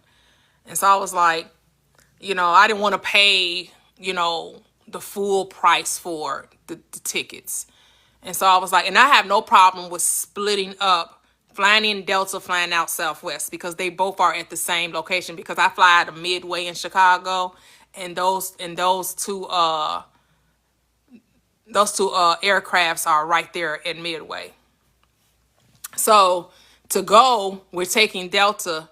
I got it with points, and I had to pay $11.60 to go there. And then to come back, we still had credit with Southwest. So for that ticket, the one way to come back was $103. For 2 tickets, round trip, only cost us $115.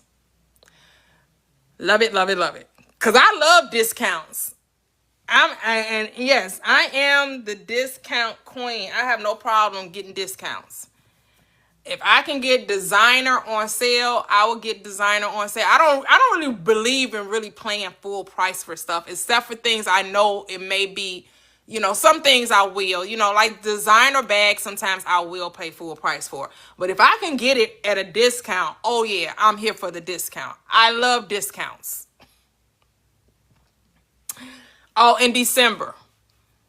We'll be in Tampa December 12th. For the weekend. Because my birthday is the 10th. My second daughter, her birthday is the 9th. And then my son, his birthday is the 16th in December. Oh, you will? You'll be in Tampa? Or are you talking about your birthday?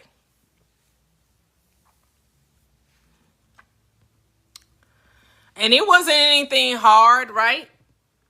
It wasn't hard, I was just like, yeah, let's, because and the thing is, that's why I got the Amex, because the Amex card that I got was so I could accumulate points so I would be able to get flights for free with Delta. That's the whole reason why I have my Amex card, so I can get free flights through Delta.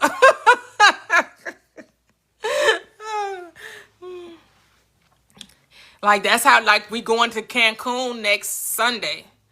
We're going to Cancun next Sunday too, and I was able to get our round trip tickets. I only spent maybe, I think, a total of $400 round trip to go to Cancun. Like, I love, and the thing is, when you put it out there what you want, consciousness is going to, as long as you're not judging it as wrong, right? I know some people is like, I don't look for discounts. I just pay whatever. Well, that's you, because I love a discount. I love when I feel like I'm getting a bargain for something. I love when I feel like, if I've decided I don't want to pay full price for something. I don't,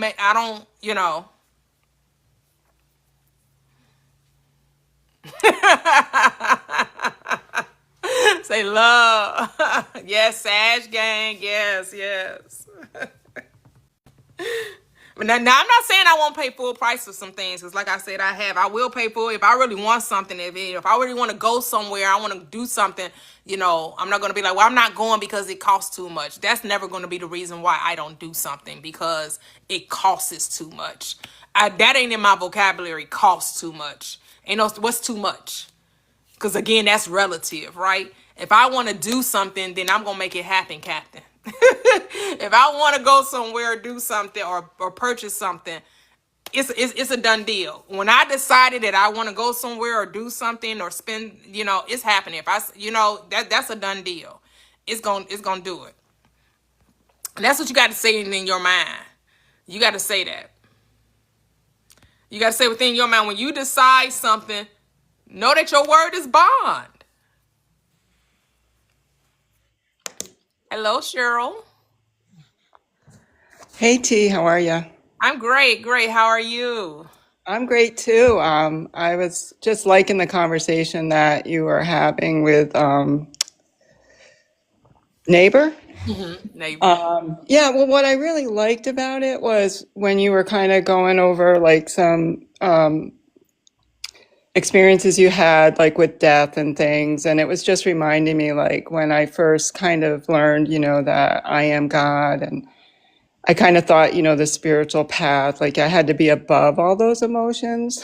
Mm.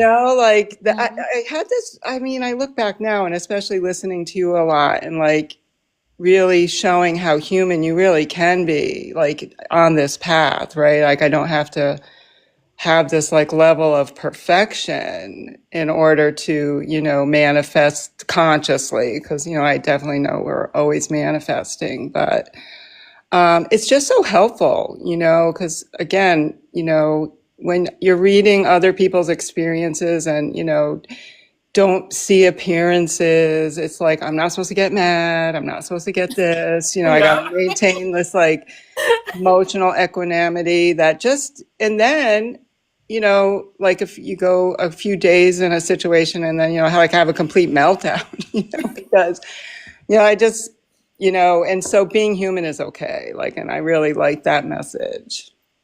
Yeah, yeah, because again, no one's judging you but you, right? Yeah. And, one eye-opening thing was I was, just had this epiphany, like Jesus had all these emotions, right? Like he got angry. I mean, Wept. He yeah, wept, he right? wept. Jesus wept. You're right. He went into the marketplace with a whip. And I'm like, okay, anger's okay, it's just don't get stuck in them. Right, right. And that makes life a lot easier because, I had a lot of really just these just skewed ideas of what, again, like what living on this path was about. If I was walking this path and if I didn't do it perfectly, nothing was going to work out for me. And These laws, right? yeah, They make you think it's only one law. And yeah, that law is being. yeah. And you get to be whatever you want to be. But like you've even said, it's okay to have doubt. Like I thought the minute I had doubt, oh, I lost my manifestation. So of course you do, because I Oh, believed, yeah. I Yeah. didn't think I could even have doubt about it, and, when I listened to you early on and you were talking about like, just tell that doubt to get out of there, like, like to start commanding in your own head, like that you can, Yeah. Like, Cause wow. right, cause Jesus had doubt. Yeah. That was the temptation of the Christ. That was doubt presenting itself. If you be God, turn this bread to stone. I mean, turn this stone to bread. That's doubt. Cause right, that's what the devil represents: negative thinking, thinking that you can change the spirit. You could use matter to change matter. No, matter's only changed through the spirit. Yeah, well, you were really helpful for me that way. Because again, like the minute, like I thought, it's almost like I was so rigid that anything that didn't go with what I thought, like the perfect, I am self had to be, it just felt like I failed. And it doesn't make life joyful, does it? No, because I was like, I could Doesn't never. make you like you Well, just be having fun and you always on pins and needles, wondering if you're doing it right. yeah, and I can never attain that perfection. And then you say all the time too, like we're already perfect. And that doesn't mean I don't make mistakes. It means I'm whole, I'm healed, I'm healthy, I'm God. Like it just means like no matter what happens, that's my true self. Yep. Yep. And isn't that a revelation? It is, and it's just all been so like recent, like because you All also these shoulds is crazy. Oh, I'm sorry. Go ahead. oh no. It's just like, yeah, like I was, I look back and you've talked a few times. I think you mentioned it today, but even, I had wanted to, come up a couple of weeks ago when you were just talking about like how important it is to trust yourself, like the I am in you. And like for me, like that was my biggest obstacle because when I came to this revelation that the I am in me is God, it was both exciting, like, wow, but it was also like, oh shit, Because like I'm not lying when I say like I had no faith in myself. Like I just grew up in this environment where I was constantly told like all my flaws and that wasn't good enough and I couldn't, and I just started to believe it. So like all that kept proving itself, Mm-hmm. And then, when I first learned that that I am God and I can, have all that I desire, my daughters were going off to college and so I was doing my best to like manifest money, to pay because we didn't really have any money for college, but I had that faith that, if you want to do something, you can do it. Like I wouldn't stop my daughters from like wanting to like pursue their dreams and like, but the thing was like manifesting with struggle is not fun. It's not. No, Because the thing is, when you say believe in yourself, you're talking about believing in the God in you, right? Not in the yes, yeah, logical the capital reasoning S. mind, Yeah, right? yeah. Right? Yeah, because and that's the thing. The reason why we struggle with believing ourselves because in our reasoning mind, we fucked up a lot. Yeah, and We, I we, could we never look at do our life, it. we like, yeah, when I believed in myself and I made choices, shit didn't happen right. Yeah, I made a mess of my life. Yes. And so you're like, so now you're telling me to believe in me. I can look back and say, yeah, I question that emotion. I question that because what I know when I believed in me, things didn't always happen for me, and I didn't always get the end result I wanted.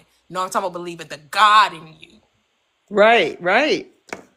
Yeah, and that was like that has been like a little bit of a, mind hack in a way, like because I would, start out like believing I could have, the money that I needed at the time for whatever. And then like as it got closer, like, it always felt like faith was a game of chicken for me. Like, and then I would always crack, like I just couldn't believe in myself. Cause, I think too, like when you need money in a certain, or anything like more with a time frame, like that can make it a little bit more pressure too when you're not even like you haven't really kind of accepted 100% that you're the one doing it, like so like I guess there's a psychology behind it, right? And just making that transition, but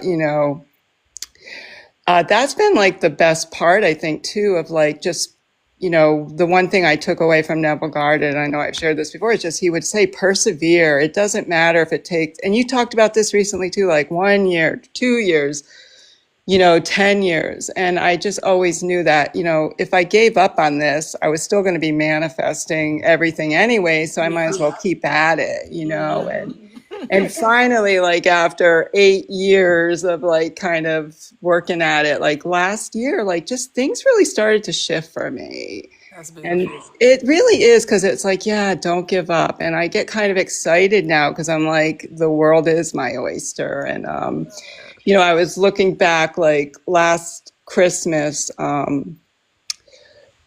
Christmas is, just always been a financially challenging time, for me. And I decided last year, I'm like, I am not going through this again. I'm going to have money next Christmas. And I had decided too that I was going to do like, I have this dog sitting side job that I do where I stay at people's homes. And I decided I was going to do that and I was going to make extra money. And like right now, like I already have all my Christmas money. I have, I haven't, my savings account is growing. My son's birthday was in October and I bought him an iPad for his birthday. And it's just like, it's like you talk about the fun, like, because even with all that, like sometimes, like when you have a scarcity mindset, like I can catch myself, like when I go to buy something, like having that stress in my body, like not even the thought, but it's like, but it's like, yeah, I don't have to, I can like talk to myself or, let it go and just like enjoy it. Like it was fun. I got my son an iPad and, and I told my kids, send me your Christmas list and just really like finally getting to that place where there's more trust and, and it's a walk every day, but I just really like, I so appreciate like how much you just talk about like how we can just be human, have the human experience and that's okay. Because that's something like I've really like, it's been beneficial to hear. Yeah, it's like sometimes you think you're supposed to be robotic, like you're not supposed to have any emotion. Like what? Then we would just stay in the spirit then, because the spirit doesn't have emotion. Yeah, it's But we like, decided to have to experience energy in motion. yeah, well, that's like, it's all just like, and you say that a lot, it's just energy. So, even like now, like I listen to someone else who talks about like, just don't identify with it. Like it's, if you have your doubts or your old thoughts, like it's okay, just let them go. Just don't identify, and that like all those, like, they're just these little things that help you shift like in the moment. Cause like I said earlier on, like in the beginning, the minute I had that doubt, I failed again. I'm not going to get this, or it's not going to work. And then I go on this, and then that becomes the stronger faith, and then of course, it wouldn't come. So, Yeah, because that made me think of like I used to listen to Abraham Hicks heavily, and she would say that it's not like a degree, you don't have it forevermore. But I'm like, that's not true. That's why people struggle, because they think they have to keep trying to get it, because you're telling them they won't always have it. Because the script says that when any mind that is in Christ is a new creation, a new creature. Old things pass away, and then what? Behold, all things become new. But if you're telling me I have to keep doing something to maintain it, then you're telling me I don't really have it. And that's not true. You already possess all things. There's no getting a thing. It's being it. And I think that is the deception, making people think they have to work for this. It was freely given. It's already yours. You already possess all things. You're just choosing what things you want to experience. That's it. yeah. And I liked, you were talking earlier, like say to them, you just have to say to the mountain, move. It's like, because Not the strength to climb it. Tell it to get out the way. yeah, it's like, and it's like, and that's like another thing, like accepting that it's that easy, like that goes against every intuitive, belief system that, or I, not so much intuitive, but belief system, like from, the time you're raised, like you got to work, like you say, you got to work hard, you got to sacrifice, you got to, and like, that's why I say like, sometimes I'm like, when I go to buy something, like I'm noticing, oh, I'm getting stressed. Like, oh, okay, just relax. I can, it's good. Have fun, and because we carry, or I can carry these beliefs unconsciously. Like I feel them in my body, like when I'm tense or when I'm stressed, and it's like, okay, breathe, relax. And it's just nice to remember this more and more and yeah, have fun with it. Like, since I like have been listening to you and like, kind of tuning in Wednesdays with the manifesting group, like I noticed too, like the last like couple months, like I've been feeling a lot happier and more naturally like joyful.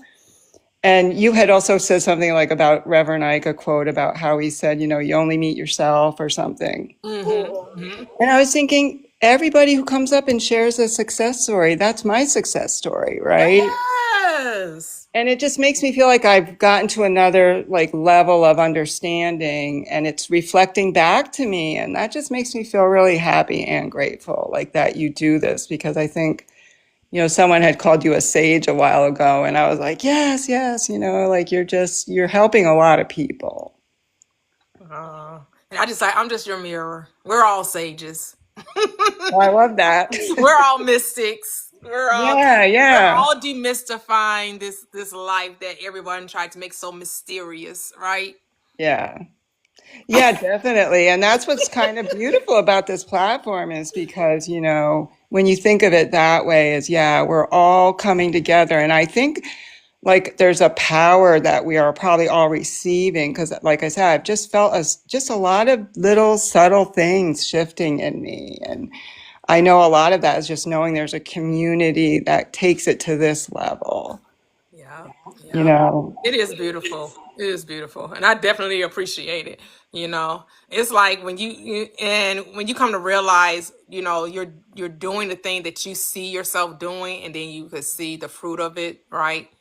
It's a beautiful thing, and I try not to like get caught up in it because I understand that it's not me, it's the I, right? It's the right. I am. It's the one mind. It's the consciousness, and we're all unique expressions of that one. And like you said, we're all connected. That your win is my win. My win is your win. We're all in this together, as Abraham Hicks would say. We're all in this together. We're Yeah. all here, reminding one another of our power, and to remember to relax, relate, release. Right. And to think, how am I limiting myself? Right. Because I think about how when we become adults and they try to tell us how adults should behave, right? Oh, that's uncouth, or that's not how a woman should talk, or that's not how someone at 60 should dress, or right? It's all these rules and regulations, and you have to show up this way, or no one's going to take you seriously, or you have to express this way, or people going to think you weird. And it's just like, who cares? Why are you trying to live your life according to someone else's standards? One of my favorite things you said was, it's okay to be petty. Hey, just call me Petty Betty. What? Yeah, What? like no emotion is off the table. Again, like I'm realizing it's like if you get stuck in that, or like, yeah, but it's like, yeah, it's just, there are no limitations. It's only wrong if you say it's wrong. Right. So then don't go against your own law. That's what I'm going Right. to say. If you think it's wrong to be petty, then why be petty? Right. Don't do the very thing you think you shouldn't be doing. Well, that's why I love Neville made it simple, the golden rule, like what you would do to others, and See, that's here's the thing. Seeing there is no other. true. That rule really goes out the. Well, he said if a person didn't want it, it would come back to you. Like he, said if you Right, wish because there someone, is no yeah, other. Because your right, thoughts are for you, not for the other. We really think our thoughts are about other people. No, your thoughts are about you. You're the only one right, thinking it. You are right. the only one thinking it. So which means you're the only one creating it. And I will say that is another really good thing I appreciate about like listening to you is because you really keep it like there's no yeah buts. Because I can be good at yeah buts. I said, get your butt out the way. My husband would have said, get that butt out the way. Them butts, boy, be eating people up. Butts and what ifs. Yeah. But Well, what I if? mean, But what? And then we like to use them together. But what if? And then it always comes, what comes after? The very thing you don't want. Because the but if is never, but what if I actually get everything I asked for? Right. It's Oh always, no. but what if it doesn't happen? That's always. Yeah, it's always a reason to be a victim. Like I think the yeah buts are for like people who kind of live in a victim mentality because I do. I did. I don't, not so much anymore, but I'm special. It's like because like I said, I when I first came to this like whole I am thing, I'm like, yeah, that'll work for everybody, but not me. And I just recognized it was more about the faith in self. But I did have a belief before, even because I did believe in God before I knew He was within me. I did believe God would do things that for everyone, but not me. And I know that just came from like from my childhood, like kind of being told I wasn't, good enough. So I just knew I had to overcome that. But that was a big part of my belief system, and that's why like I catch myself a lot wanting to say, yeah, but I don't say it anymore. Beautiful, beautiful. Yeah, that's a lot of our hangups because yes, many of us are told we weren't good enough. We were unworthy. We didn't deserve anything. We better be lucky if God even smelt our way. It's just like the whole limitation of thinking we have to prove that we deserve a thing, prove that we're worthy of something. This whole prove it. Prove it. The only thing you need to be proven is that the law works. That's all you need Right, to prove. right. Yeah, and the more you see it work, the more you believe in it, and it's just like this really great snowball effect. Right, right. It was never about proving, because if God isn't outside of you, then who are you proving your worth to? And I get it. People still try to separate God from self, right? So you'll still hear a lot of quote unquote coaches or teachers of this truth when they tell you okay, so say you're desiring something, right? And maybe you're desiring to be on to make more money, and you put it out there, I want to make more money. Well, then say you get let go from not you, I'm gonna say me. Say I get let go from job. I desire to have to get promoted or make more money, but I end up getting let go from the position I'm currently holding. Somebody would tell you you're being tested. Right, That's not a test. Things are being shifted because maybe in order for you, it's not maybe, in order for me to get the better paying job, I had to be released from that job. And my consciousness, knowing the end before the beginning, know my reasoning mind probably would have never left the job to get the opportunity for the other job. right, And in order for me to get the better paying job, I had to be let go of that job, or I would have never left it. right, That's not a test. right. Shift. It's the universe or God, your I am helping you, Exactly. getting you to the destination. Yes. Yes. Because there's no testing going. We got to let go of that.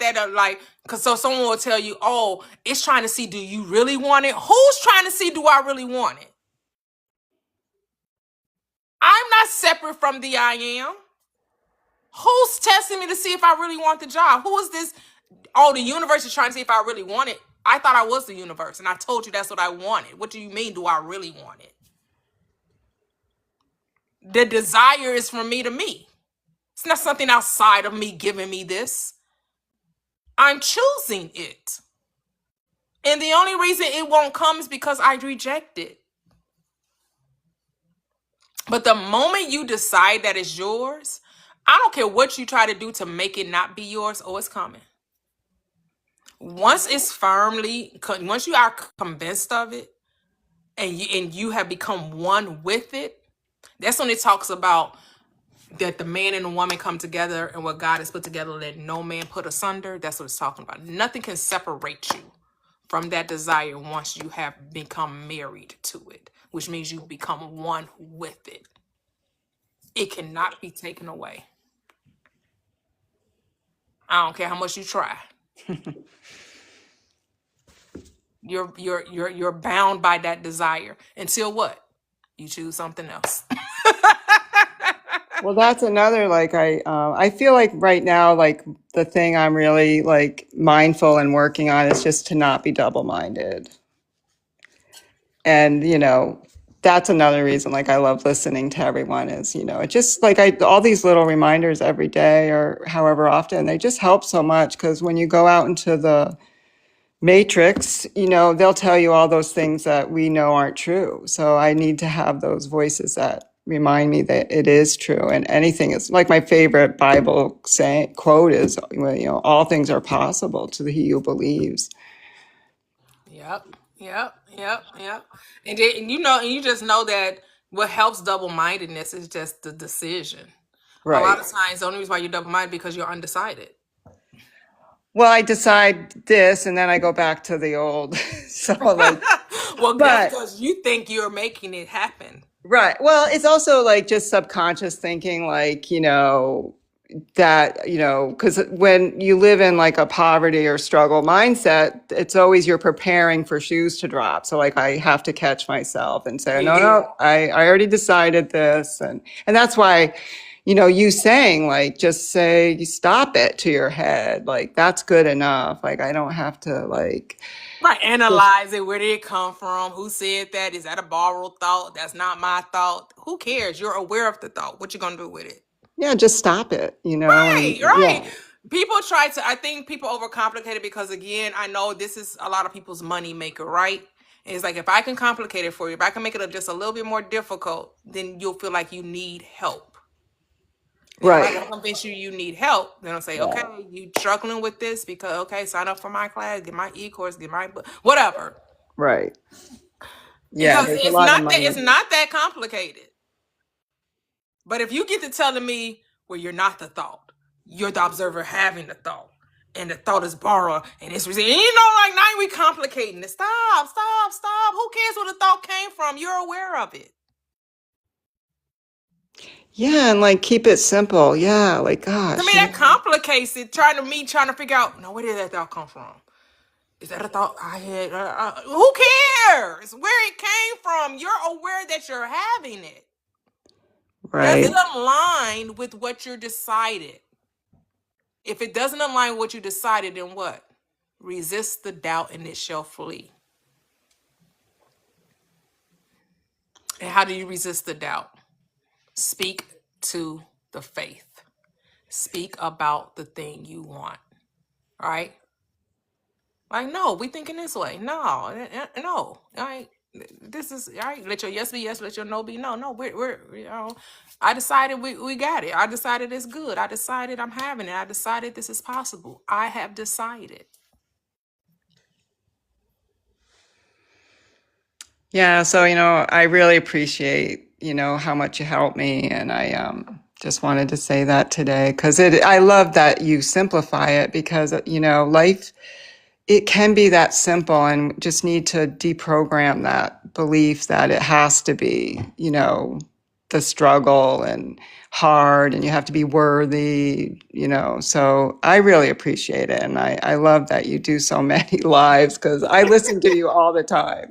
Oh, I appreciate you. Thank you. Thank you. I mean, because I enjoy it. I enjoy, because it's reminding myself too, right? They used to have a saying in the church that said the message is first to the messenger, right? So any message I'm giving is to me first.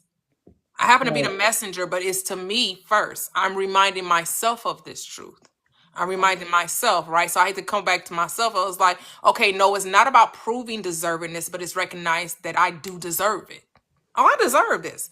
Not for any other reason other than because I said I do. That's enough. Why do Well, you, what do you think you deserve? Because I said I do. That's it. I'm the law. I am the exception to the rule. I create my own rules. See, a lot of us don't want to be the exception. We want to go along to get along. You have to decide, are you going to be the exception? Yes, I'm the exception. I don't live by y'all rules. That whole, oh, you gotta have perfect credit to get a credit to get a car, or people complain about, oh, is my credit good enough to get a house, or is my credit good enough to get a car? Who cares? That's the world's view of getting and not getting things. You don't live by that. You just tell God what you want. Let God figure out the details about their credit system. They ain't got nothing to do with you. You just supposed to say, God, I want a car. I want a car. I need a car to get to and fro. I don't want to be limited by where I can go. I don't want to live. That's how I was when I was younger. I didn't grow up with a car. My parents didn't have a car. And we lived near bus lines. And I was like, I am not going to be limited to having to live in the city and live near a bus line just so I can get around places, right? Just so I can make sure that, I can move about the city. I'm like, no, I'm getting a driver's license. I'm going to have me a car. Because what? That's too limiting. To me, in my mind, that was too limiting to have to live near a bus line.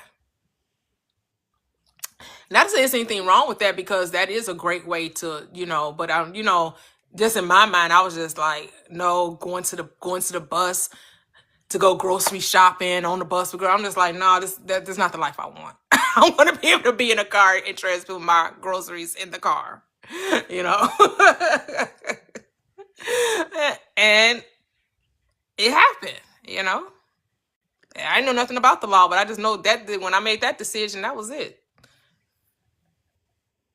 Well, I wonder too. I'm glad you kind of talked about that, because I was just wondering, if you've noticed, like, doing all these, lives and speaking the word so much, like if you've seen a shift in yourself. Because I know Neville said, after he started teaching, the law, that's when the promises unfolded for him. He didn't really know about them, and I was just curious, because I think there has to be some But his awareness. promises is like this mystical. I mean, the promise, he tried to make it sound like that everyone has to experience it the way he did, and I just don't know. Right. I don't But I know. just meant, like, are you experiencing Yeah. something like an effect from speaking like this?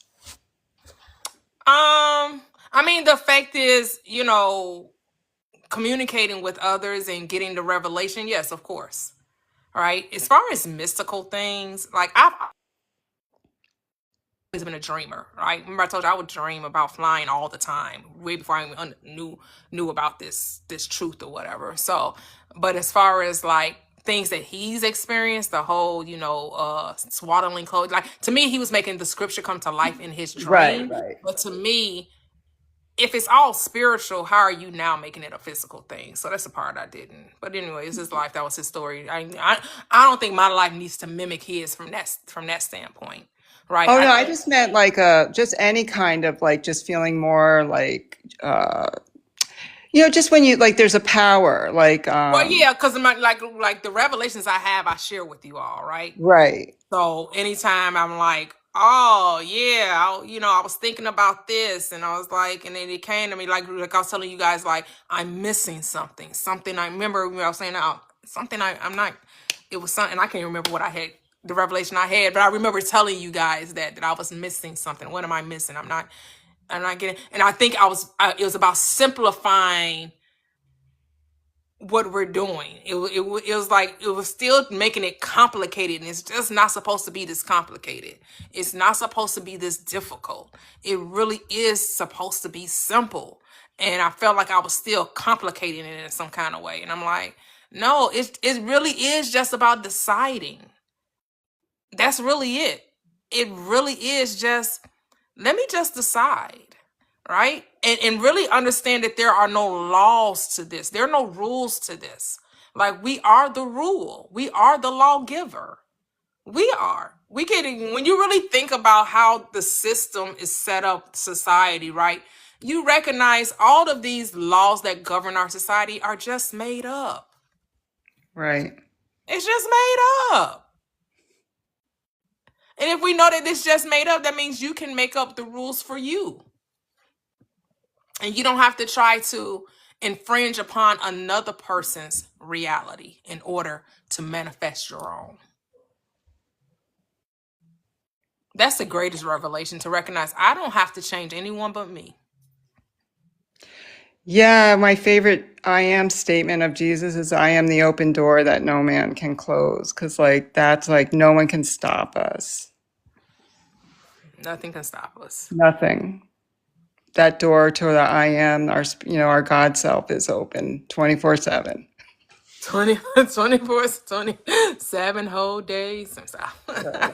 Well, thank you so much. I'll share this time, but just wanted to share those things with you, because you've said a lot of great stuff that I wanted to, like, just kind of come up, and finally had the time today. So thank you. Oh, I appreciate you. Thank you so much as well. Have a great Saturday. Hello, Mia. Hey, Miss Toya. Hello, Miss Mia. How are you? I'm doing good on this Saturday. I'm just relaxing. Good, good. That's great. Beautiful.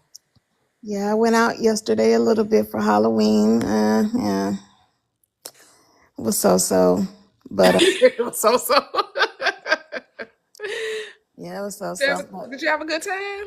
yeah, I had a pretty good time. Yeah, I'm just, I'm an in the house kind of person lately. Oh, okay, gotcha. Yeah, I went trick or treating with my grandson. My husband told me that his barber is having a little uh Halloween party tonight, so we're gonna go over there later on tonight. I was like, oh, do I even have a? I was like, oh yeah, I got this '70s outfit I wore a couple of years ago, for this Thanksgiving. They were dressing up '70s for Thanksgiving, and I still got the outfit Oh, because that's all of those other past Halloween get ups I wore, I don't even have them no more. oh I'm yeah, like, damn, why didn't I keep my yeah. I was a cat. I was a cat lady. I was a kitty cat. Oh, were you? Yeah. Okay. But I want to tell you about like just how these manifestations like so things have been going well. I have been detaching and deciding and letting things go, and things have been moving quickly. Um, I've been doing some things with a certain SP. Things are moving quickly. I was like, oh, okay, this is how it works. Okay, well, It's like, okay, well, that's what's up. so and also um oh, I also want to know that I had kind of a thought that was not something I didn't want that I kind of almost manifested that almost proves how easy it is to manifest. Mm. Because my SP goes to work at Tesla in another city often. I was like, oh my God, I hope he doesn't get offered a job in that city and moves away. And he was talking to me. He was like, "Yeah, they tried to offer me a position there, but it wasn't quite enough money, so I'm not gonna leave." Oh, wow. Isn't that something? I was like, "You know what? Let me quit." And that's what happened when you be trying to like think of outcomes you don't want. You end up manifesting what you don't want. You better quit thinking about what you don't want and focus on what you want. Man. You be like, because your mind, it almost is like your mind is like writing the story. Oh my goodness. And my mind is my narrator. You know what I'm saying? And Yes. my mind creates stories of what I want. But unfortunately, sometimes it's a hater ass horror story. The I horror thought about story. Dr. Joseph Murphy. You know how you say the thing I greatly feared has come upon you. He said start and I put that, I think I shared that on social media. The thing I greatly loved has happened to me. Yeah, like, why do I keep writing horror stories? Why did I write? You gotta think of like what is the greatest outcome that I Yes, want to happen, right? The greatest the outcome. greatest And outcome. then think on that. Yet on that frequency, stay on the frequency of the greatest outcomes. So I practice thinking about only things I want. I only think about things I want. When I'm driving, because you don't think about all the times you're doing that daydreaming. And you know how they call it daydreaming when you're a kid, but that's really narrating, right? Mm-hmm. And they make it feel like it's nothing when they call it daydreaming, don't they? Oh, it's nothing. Don't pay attention to your thoughts. No, you better pay attention to You your better pay thoughts. attention to your thoughts. They up there creating a whole story, and it could be a whole damn horror movie. No, it's not daydreaming. It's a horror movie, right? So when you're a kid and they talk about daydreaming, so it teaches you to kind of not pay attention to those thoughts. But I now pay attention to my thoughts a whole lot. And I'm Aquarius, I'm an air sign, so I spend most of my life in the air. I come down to the 3D just to go to work and to talk to y'all. But I am in the air. I feel like an alien 98% of the time. Wow. So I'm already always narrating, but I have to literally practice my self-talk, my inner narrator, and it being a love story to myself.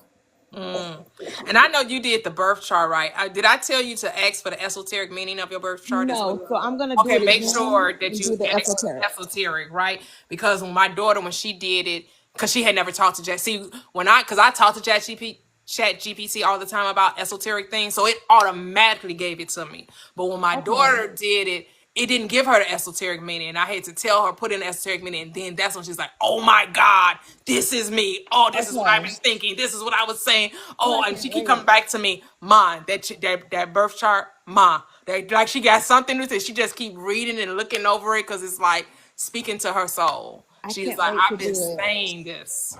I can't wait to do it. So Yeah. so so that's just so, and it has changed for me because yesterday I had a really good day of just kind of letting things go, and everything kind of came to me as a magnet, and it just happened so fast.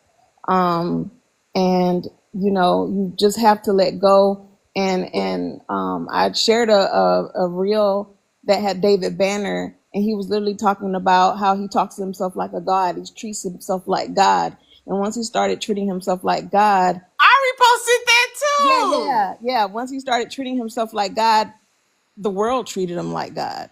Yes, because he was talking about paying himself. He said he only paid himself 17 times, and when he started paying himself first, then that's when everyone else started paying his business. And Yes. then, Yes. yeah. He talks about that all the time. Yeah, David Banner. Yep. So, and I love the way he put it, and I love sharing things like that because sometimes that's how you can kind of reach people who aren't kind of here, because sometimes when you're sharing things and it's just too deep. But David Banner, everybody, I listen to David Banner, and he done had some raunchy songs, man. You better look up Play by David Banner. Ooh, that sounds nasty. But David Banner, I love David Banner, and I love the way he put it because it's so true. And when people say that you're God, and people just miss the whole message, and they think it's about ego, they think it's about thinking that you are better than, and they think it's about arrogance, and they think it's satanic and all this. They miss the whole powerful message that the Jesus that they created was trying to tell you what his consciousness was.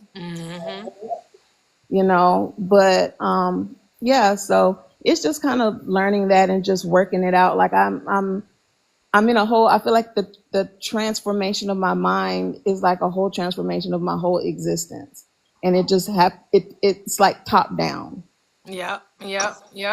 And And what I all, love about this community, like Cheryl was asking me about, the revelations or, any aha moments of my journey. And like you all have like been on my journey with me, right? Like you have seen the ebb and flow of my maturation in consciousness, right? Like because how I've shifted this platform, right? It has not been the same the whole time, right? It has went through different translations or transitions or what have you. So, and it's like, and that's why I love that I can be open and I'm not trying to hide from anything, completely accountable, right. completely transparent, right? And so, and to me, because again, I don't really care what other people are saying. Not saying I don't really care, but because we all care to an extent, right? We all care what other people, because we want to be seen from a certain perspective, but it doesn't, what other people think doesn't stop me from being me. You know what I'm saying? Not to say that I It's don't called care what people authenticity. think, You're but being it doesn't authentic. stop me from being who I am. I'm not going to use that as a stumbling block or a reason to shy away or a reason not to do it, right? Yes, that's called authenticity. But you know what I realized? So people say, I'm glad that you said that, authenticity. Because I was talking to my friend and I was talking to my husband. I said, we talk about people like authenticity, but people like confidence. Confidence trumps authenticity. You think so? Why? Because just look at the world. People confidently lie, what we call lie, all the time. And people fall for lies all the time. Why? Because the person was confident in what they were saying. Oh, They people, they convinced you that what they were saying was true. oh yeah, they don't like authenticity. Authenticity makes a lot of people very uncomfortable. Because the only one you need to worry about being authentic is yourself. You don't Absolutely. need to be looking for other people being authentic, because No, I don't. you're not gonna get it. No. The authenticity only comes from you. It doesn't come from other people. Right. Because other people is about trying to convince you of themselves, and that should be none of your business. You should really care less of what another person think of you or what they think of themselves. It really ain't none of your business. Absolutely. Right? But that's the thing. That's how people end up not truly knowing themselves, because they too busy following about the other people. But I shared. You said, and I trusted you and I believed in you. Hold up, boo. That's the problem. You weren't supposed to trust in me and believe in me. You were supposed to trust in you and believe in you. That was shattered years ago. That was shattered.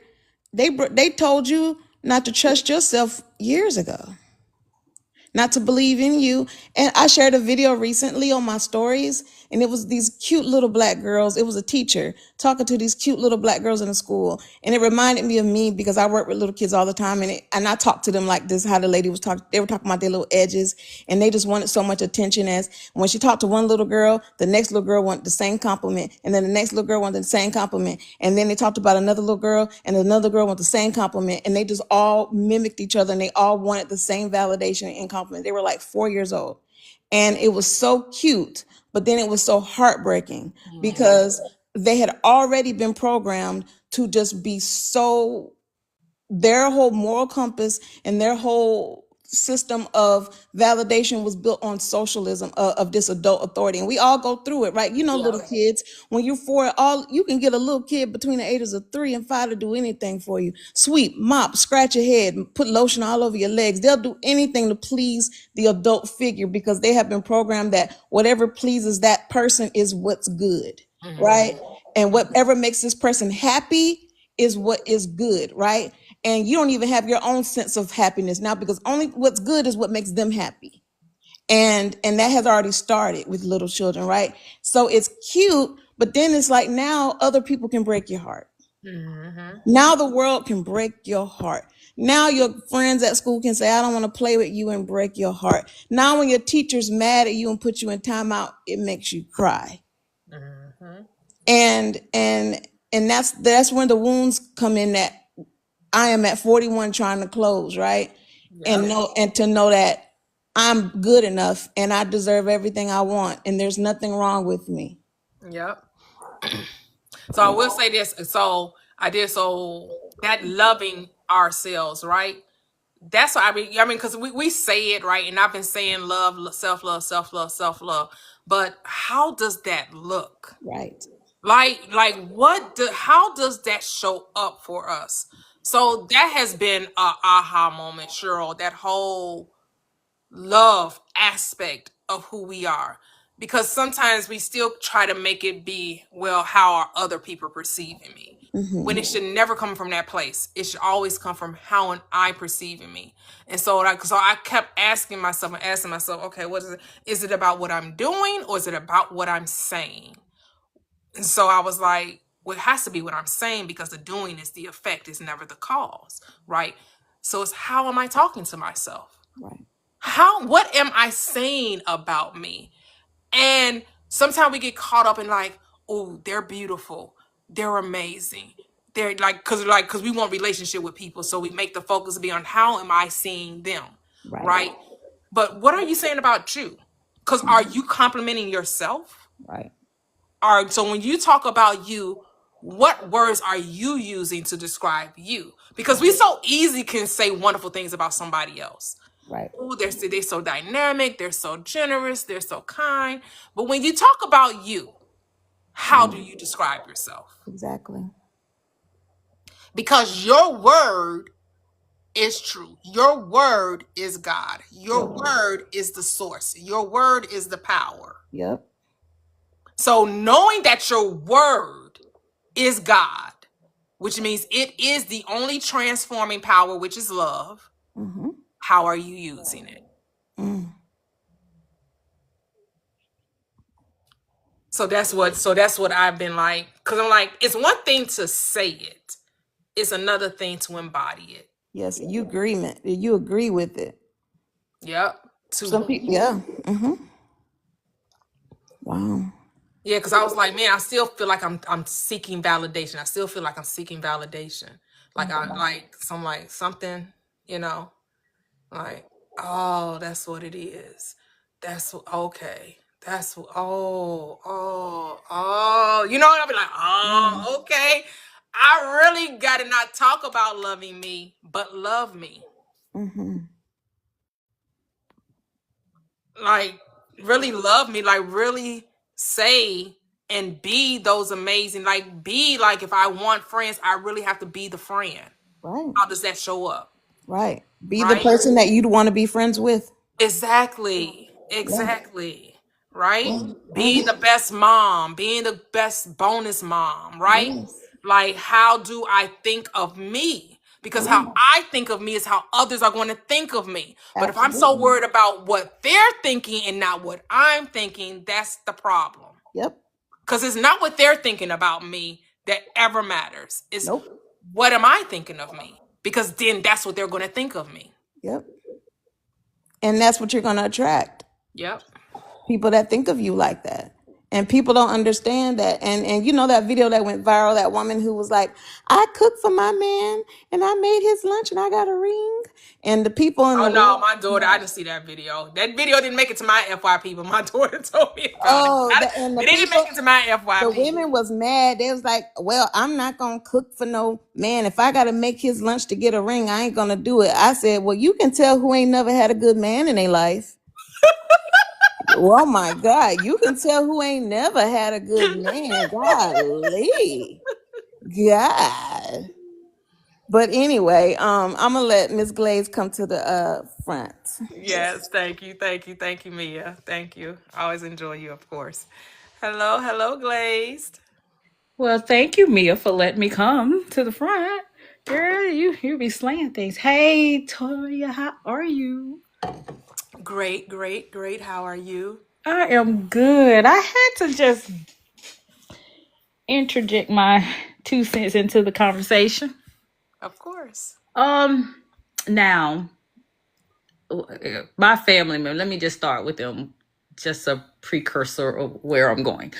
I always, when they ask me questions or have something to do with anything in life, I say, go ask ChatGPT. You're funny. Just go ask them, because none of my family members are, and I just don't want them to miss a time in life that they don't have to be afraid of it. Anyhow, I've trained it to talk to me or give me if I ask anything, you come from a metaphysic, you come from a Neville, you come from a busting loose, because those are busting out of the something. And I'm probably gonna add you in there pretty soon. To be honest. Okay. You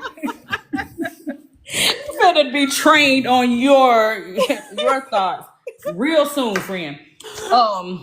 So I was just going through stuff, and then I just go and ask, and I'll say this, that they say in the future we're going to use ChatGPT almost like we do the GPSs, to where, back in the day we had the maps. No one does maps anymore. You may know where you're going, but people do GPSs anyhow, just to have that, the go-to. And I can see that it's going to be used for just everyday conversations, everyday things. So, I was just feeling some kind of way. I felt as if, because I do have my own my Facebook page, and I'm starting a school page, but to start from scratch, it takes some time to gain momentum. So I was feeling like I was being ignored in those groups. I felt like my husband was ignoring me. I felt like my son, who's 12 years old, loved to be in his room instead of being with me. I just felt some kind of way. So I just turned the thing onto where I could just have a conversation. I wanted to hear ChatGPT talk to me and not me having to read.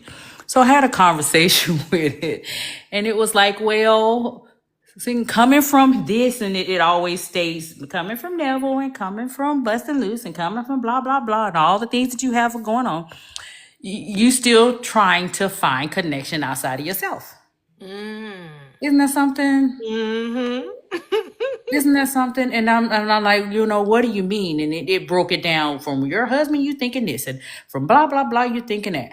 And And it just went on with all the projects that I have going on. And he said, you still have to get to where you are it. And are you spending time with yourself, and are you connecting with yourself? It just carried on a conversation. Then I just cut it off because I got sick of hearing it. But they're true, and it gave me some steps. All right, are you back to in the morning just sitting, listening, and talking with yourself?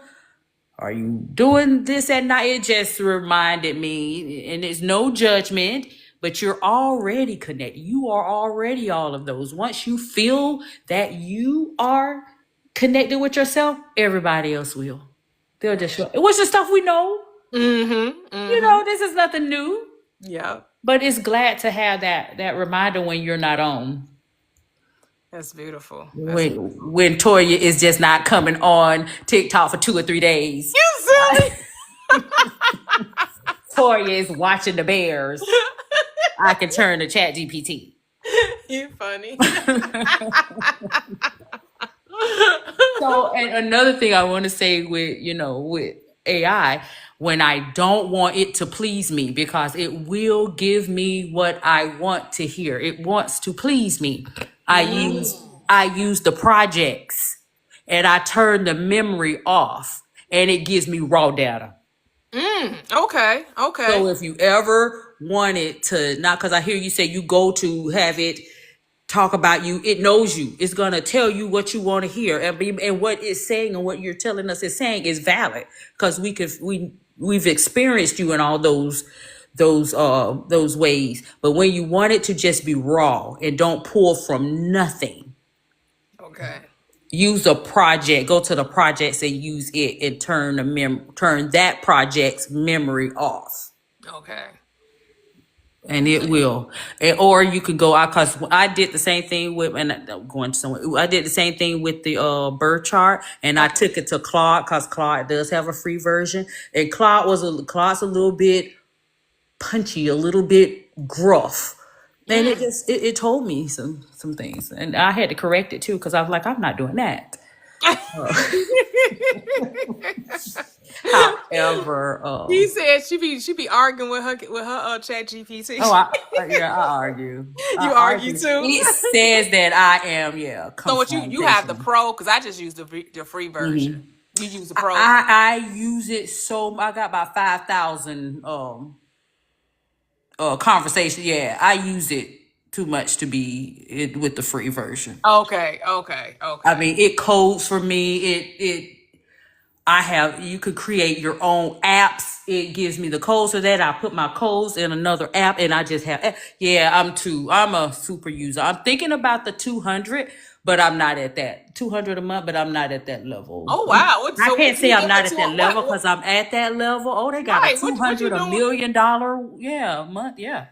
No, but what do they offer for that? So, Okay, right. So since you're really more into design and stuff, too. Right? Okay. I create ecosystems and all of that kind of stuff with it. Okay. So I didn't like the pictures Chat GPT gives me, so I get my pictures off Gemini.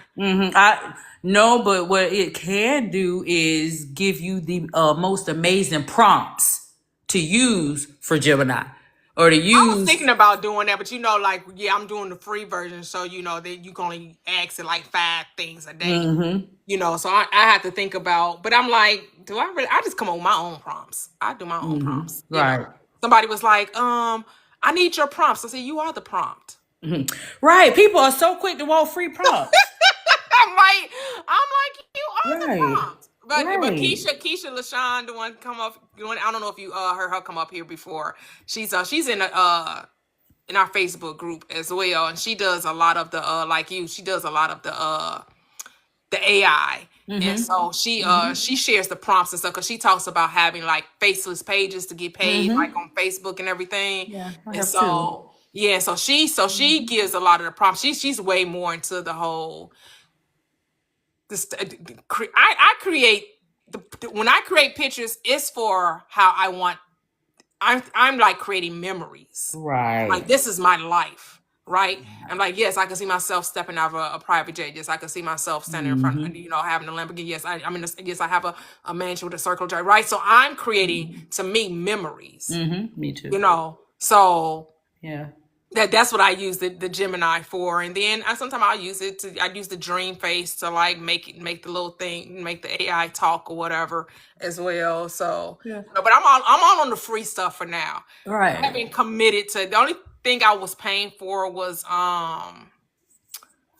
the CapCut, but for whatever reason they weren't giving me all of my pros. So I was like, yeah, I'm not gonna pay you and I'm not getting all the tools. Like, why can't I see it? I got it on my iPad and on my Android, and why can't I see all my pro tools? Right. So I hate to like reach out to them, and I was like, whatever, I'm about to cancel, because I shouldn't even have to be reaching out to you. Like, what? I'm giving you money and I can't have access to everything? Like, because I used that to do my stories when I was breaking down the esoteric meaning of the Bible stories, right? So I would use CapCut because they would create that storyboard for you, and you could use, they had like 20 different, like you could use the like a biblical theme, or you can use the clay people, or you could use you could use Disney 3D version, or you could use like anime. Like they had all these different versions, and I just asked ChatGPT give me the esoteric meaning for the biblical story, and then say, now make it a 90-second TikTok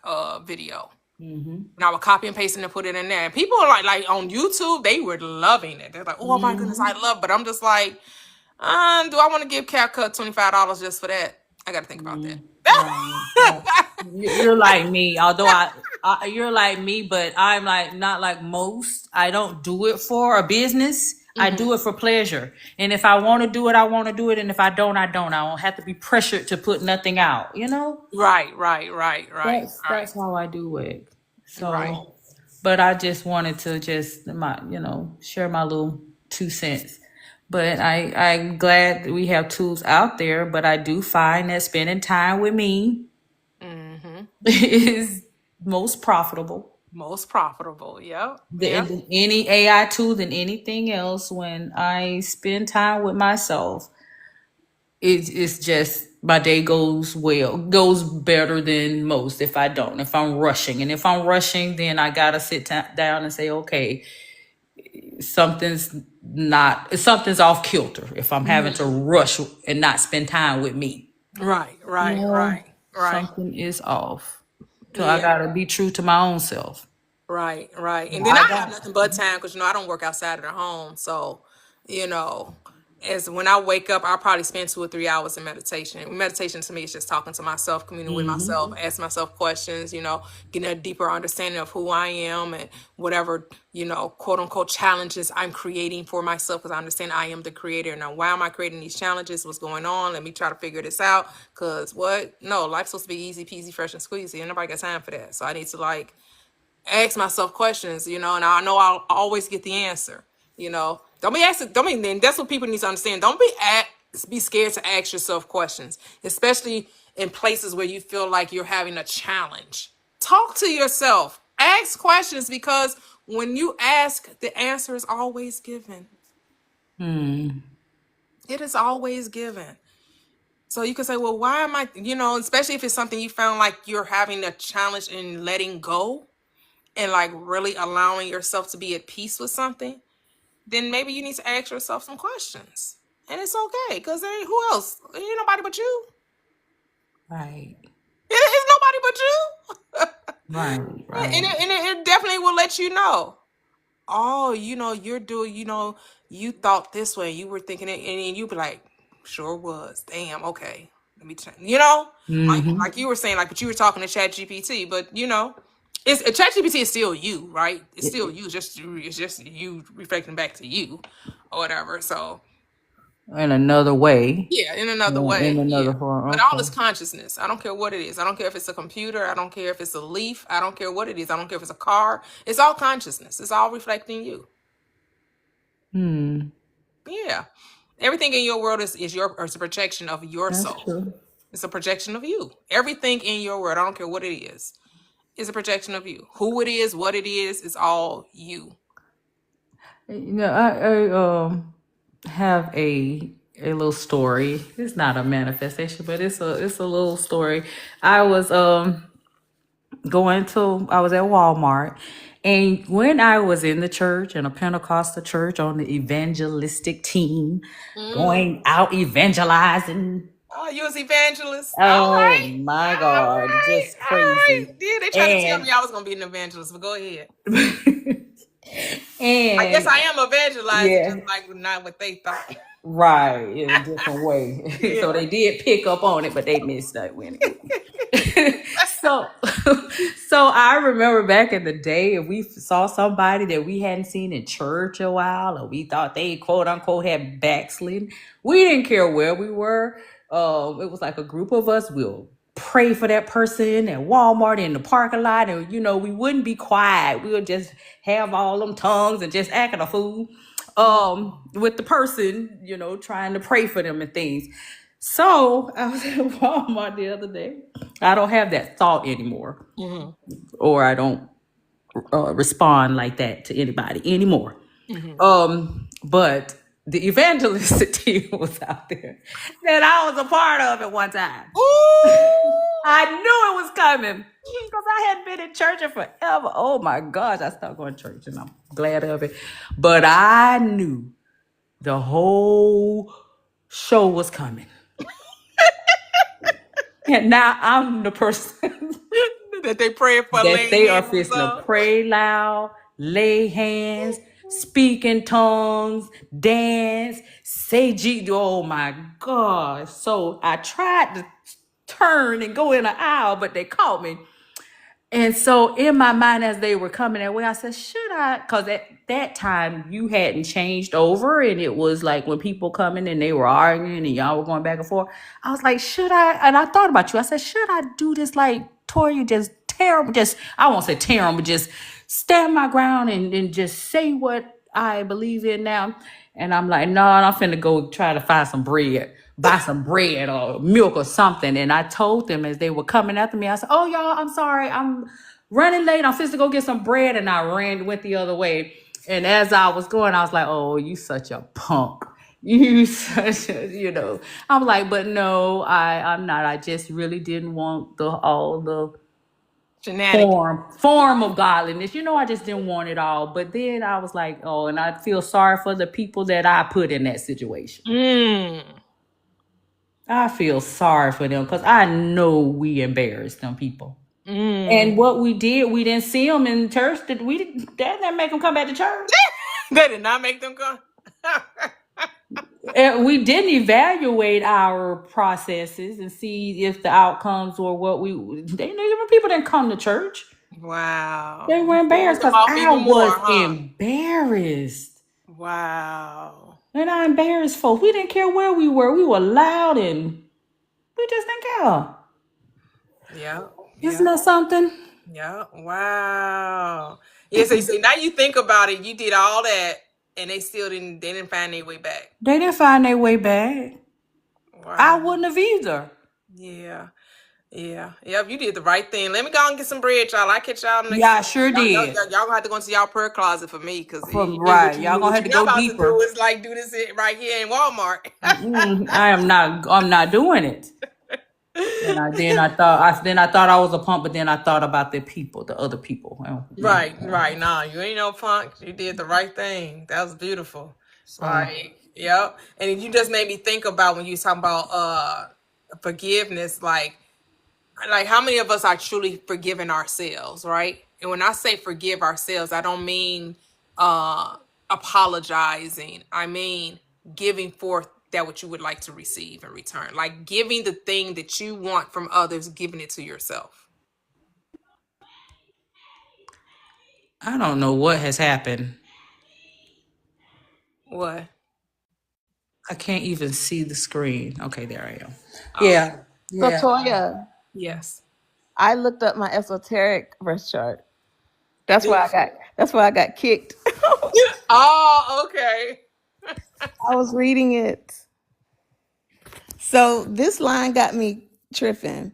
So the part when it says your soul's mission? Mm-hmm. It says to be a channel for collective awakening.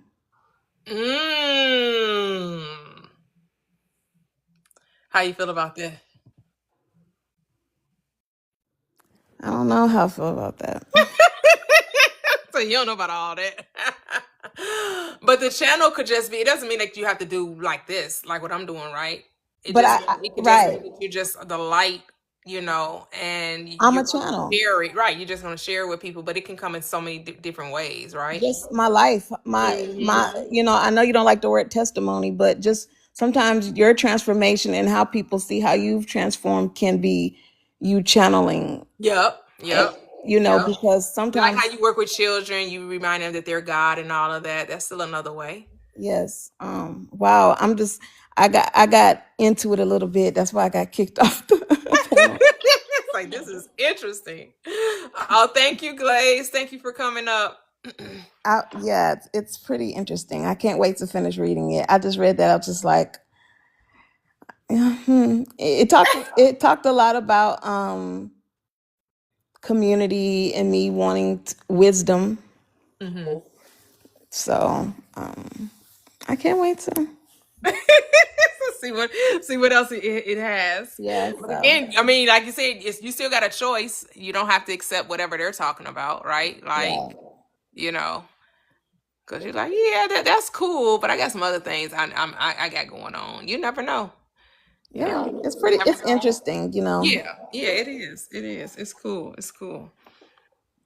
Yeah, I definitely, it definitely had me like, and maybe because I was already talking about it esoterically insane to show it to put it on YouTube and TikTok and that type of thing, it might have known that I was already doing it, Yeah. and it was giving back to me what I was already doing anyway. Right. You just said it.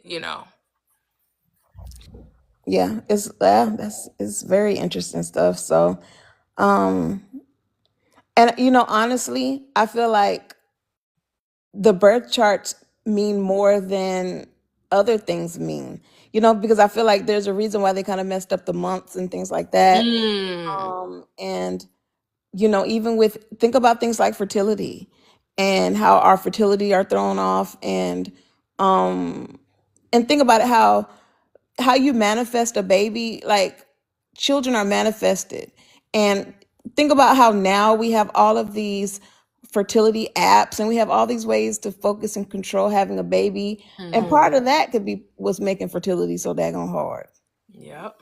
Think about it. Maybe this could be an off the wall idea, but a lot of times young people get pregnant, get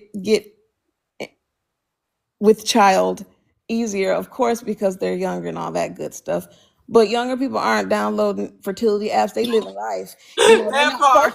they're not That focused on part. it. They're not doing it. I remember when I was when I was married and I was trying really hard, it was just so tedious and so focused. It wasn't even fun anymore. It was anxiety provoking.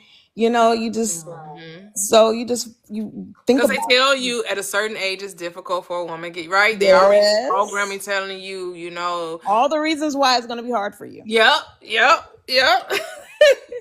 All the reasons why this is not you waited to you went after your career, you went after this, and now you can't have a family. Like, say who? What? I want to take some data because it's the science girl in me that wants to take some data, because I take data in my head all the time when I'm interacting with people, and it's so funny that when I talk to people, and y'all probably do it too, but when you just tell people good things or positive things, whether it's about you or just in general, how often it's followed by some negative thing from the other person. Yeah, And yeah. it's sometimes it's so shocking that's like it's almost funny sometimes. Sometimes I have to laugh to keep from making it a problem. Like, golly, you just jumped to the worst case scenario, didn't you? You just went all the way there, huh? Okay. Well, I hope that didn't happen. Put that on you. Don't be manifesting that. That's not going to happen to me. You know. Right, right, And right. I think about TV, and how television and movies, they prime us for worst case scenarios, right? They have you in fear of things happening to you that have never happened to you, right?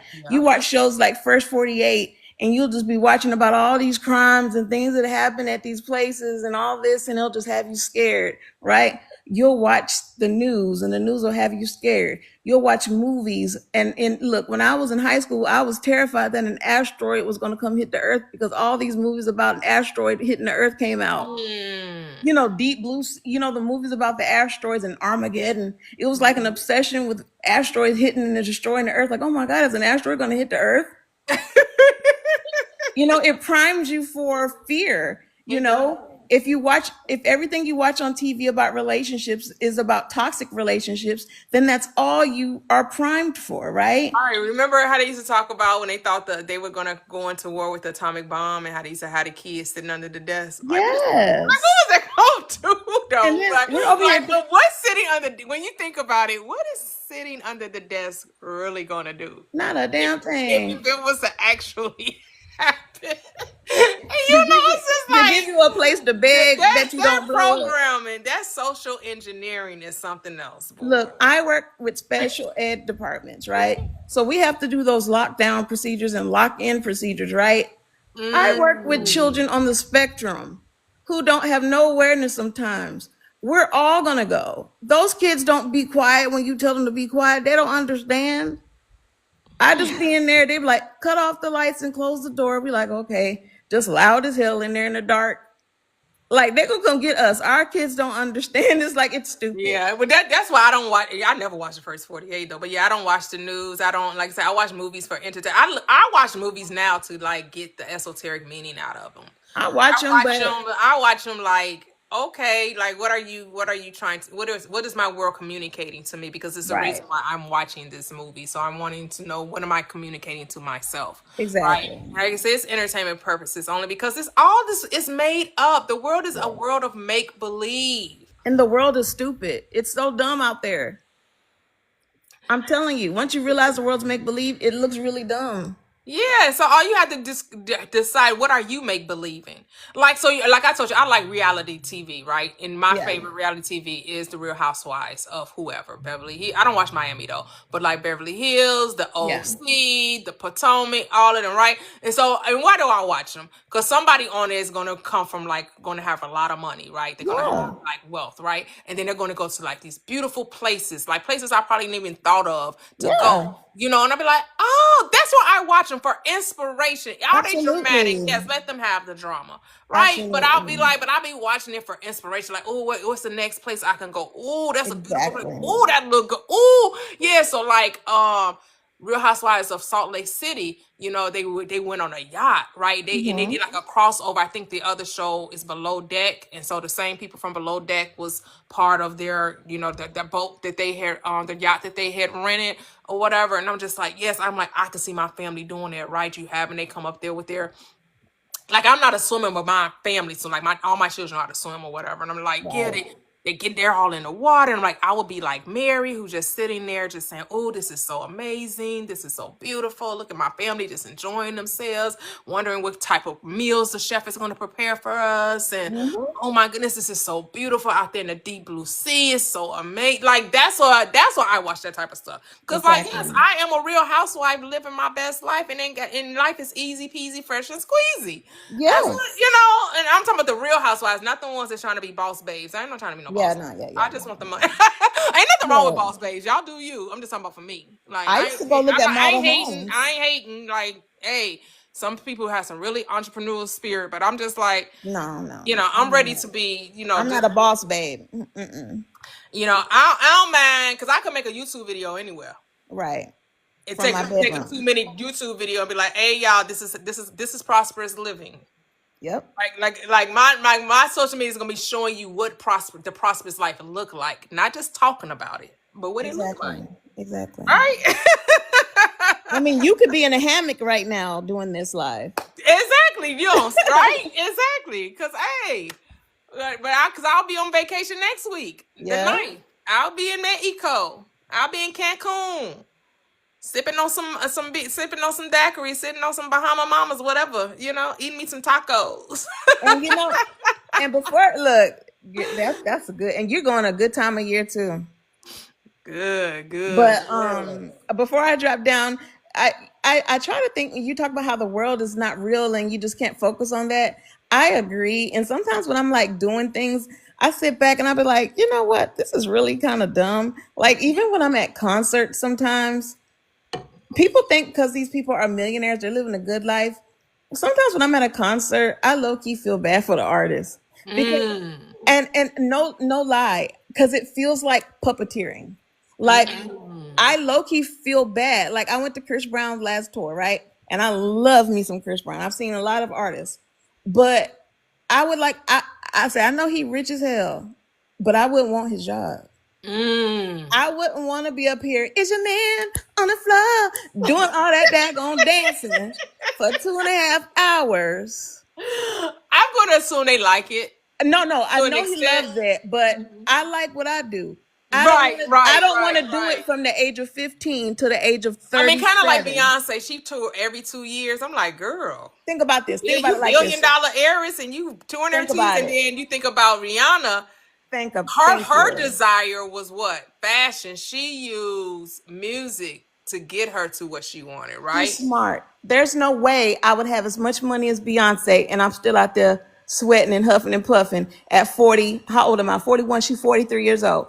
I love it. I love what I do. I would retire tomorrow if I had $50 million in the bank account.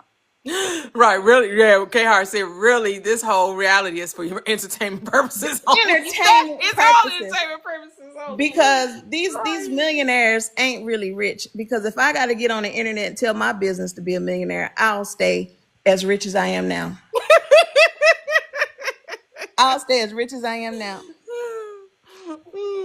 Yep. I mean, thing is that because it's a world of make believe, people can make believe anything. You know, Yes. look at they say Megan Thee Stallion. Remember when she used to be on TikTok talking about the life she was gonna have, and look at she doing it.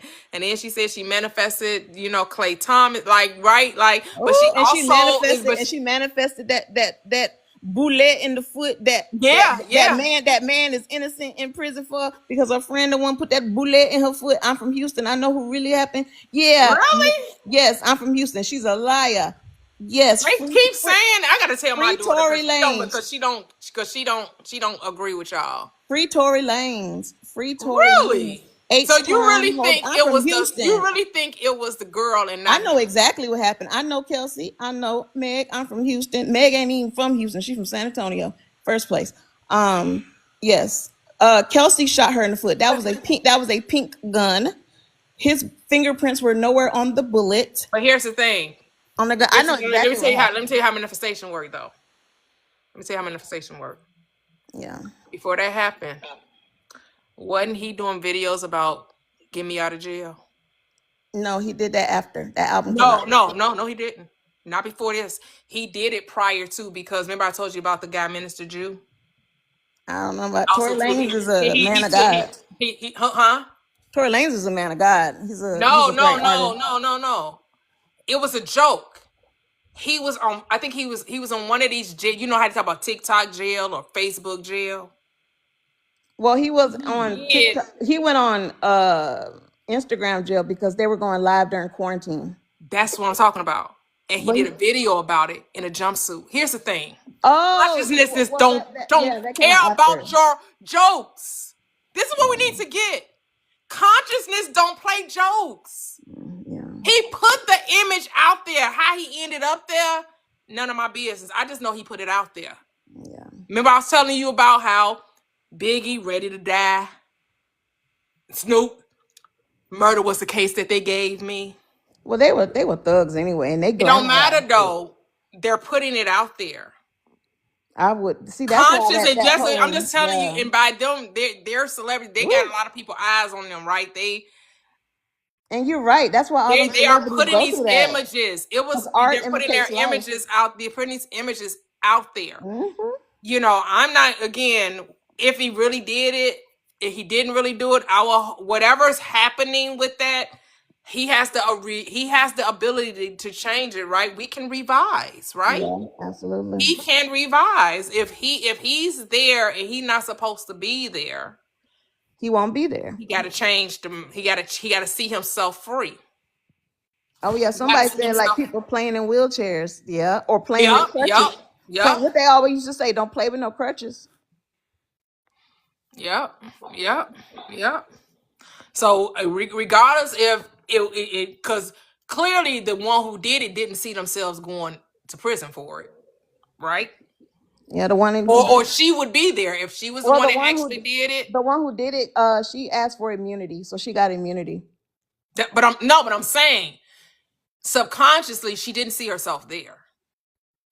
Okay. You're talking about the world of effects. I'm talking about cause. Oh, okay. Right. So you're saying, well, this is what happened. I'm telling you I why don't know. it happened. Right. Oh, okay. We're dealing from two different. Right. You're telling me what happened. I'm telling you, well, this is why. Oh, as far as her mind, I didn't know. Right. Why? Because that's the only reason why she could get immunity, and that's why the things played out the way. That's what happened to keep her from going. I'm telling you why it happens. Right. The way she thinks. Because I'm telling you why he's there. Point. I'm telling you why he's there. Because the way he thinks. And you're so right about that. Not because of what he did, because according to you, he didn't do anything. Well, the consciousness don't care what you did. It cares why you're doing the thing. Why. Consciousness deals with the why, not the what. The what is the effects. Yeah. Well, I forgot what I was gonna say. But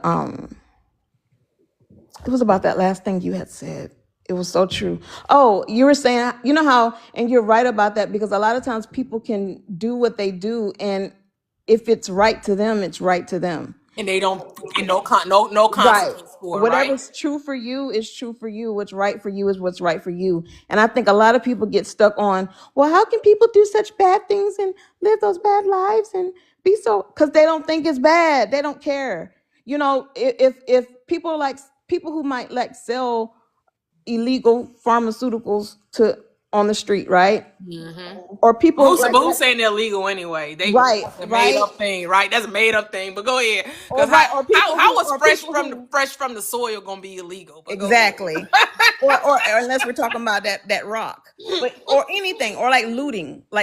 When people talk about looting, you know why people loot, and there's people who can't understand why people loot, because there's a breakdown. And the matrix breaks for just a second, and people realize that this shit ain't real, and fuck all this shit. Yeah. That's what happens when people start looting.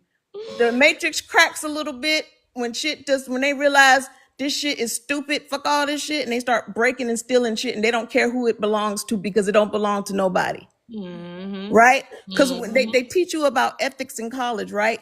Ethics is a construct to make you feel like it's wrong to steal things that you shouldn't even be charged for. Yep. It's all a construct. It's all a construct, right? It's a way to what? Control your behavior. It's a way to control. Because if you understood that you were a sovereign being with autonomy, right? A sovereign being. You're a sovereign being. They can't let you know you're a sovereign being, but it's part of the matrix, right? We all agreed to forget. Oh, if a homeless lady, if she steals out the store, if I see a homeless person stealing, and I say, I hope she don't get caught, and I hope it's good. Right. That's what I see if I see a homeless person stealing. Like you said, in her reality, is she stealing? Or she no, herself? Because in my reality, everything need to be free. Right. She feeding herself. She not asking questions. Right. I drove around with an expired inspection sticker, an expired registration sticker for almost 2 years. And I used to have cops right next to me, and nothing ever happened because I thought it was stupid, and it never would. The rule is dumb. It doesn't mean anything. Mm-hmm. And I never got, you know what I'm saying? Like, it's stupid. Yeah. Ethics is a construct that they put in your mind to make you think that things that don't matter, so you don't do them. So you create situations. Half the time you got pulled over, you manifested it. that part, because you got a sense of lack. Yep. And conscious said, oh, you don't think you got enough? Let me go ahead and let this police officer find you today. No, you think you shouldn't be speeding. You think you wrong, huh? You know you shouldn't be speeding. You going 80, huh? You know why I don't feel bad? I'm going to flow of traffic. Everybody else going 80. I'm going 80. I don't care if the speed limit is 65. Unless you're going to give everybody tickets, I'm doing nothing wrong. That part. But you're going to get a ticket if you're feeling guilty about going 80. Yep. Don't rock with guilt. There is therefore now no condemnation to them that are in Christ. We don't operate guilt, shame, regret, or remorse. That's how you gotta live. You cannot live your life and feeling sorry for yourself or feeling guilty about any decision. Happy is the man that condemns himself not in the thing in which he allows, which means the choices that you're making, why are you feeling guilty about it? Which is what Mia just said. Toy, you know, If someone's you gonna clip gonna that. ride, do it with your full chest out. Thank you. Do it. Put 20 on 10. But you know, Toya, someone's gonna clip that or take that as do it thou wilt, like yeah. and they're gonna say, That does you're that mean talking do about. bad things to kids? Does that mean do evil? Does that mean do murder? No, because it's not in love, right? That part. And if it's not in love, and just like, you know, same sex, the only people, I know a lot of people who are in same sex relationships, and I know people who their sexuality isn't at the forefront of their life or their relationship. They just live their life and they're happy. And I know people that it's at the forefront. They have a lot of chip on their shoulder. And sometimes you have to kind of check what's at the center of what you're doing, why you're doing, because if you feel aware of why you're doing what you're doing, that's on you. Yep. Because there ain't nobody else here but you. Yep. There's no other judge but you. So, you know, and you have to look at everything that way. Yeah, that's why it ain't none of my business what nobody else doing. That's their reality. That's their reality, and I can't, you know, me trying to tell somebody, you know, this is wrong. You shouldn't be doing that. You know, and I get it. We think we're here to save the world because we're here to put a magnifying glass on wrongness, but that's not why we're here. We're not here to change the world. We're here to create our reality. Because here's the thing: when you create your reality with love, that's all you're going to see. You're not going to hear nothing about no murder, no molestation, no scrape, none of that, because that is not in accord with what you're creating. That's inharmonious behavior, and it's not going to be able to you're not going to vibrate that energy, so you're not going to be aware of it. No. You're just not going to be aware of it. It just does not exist in your world.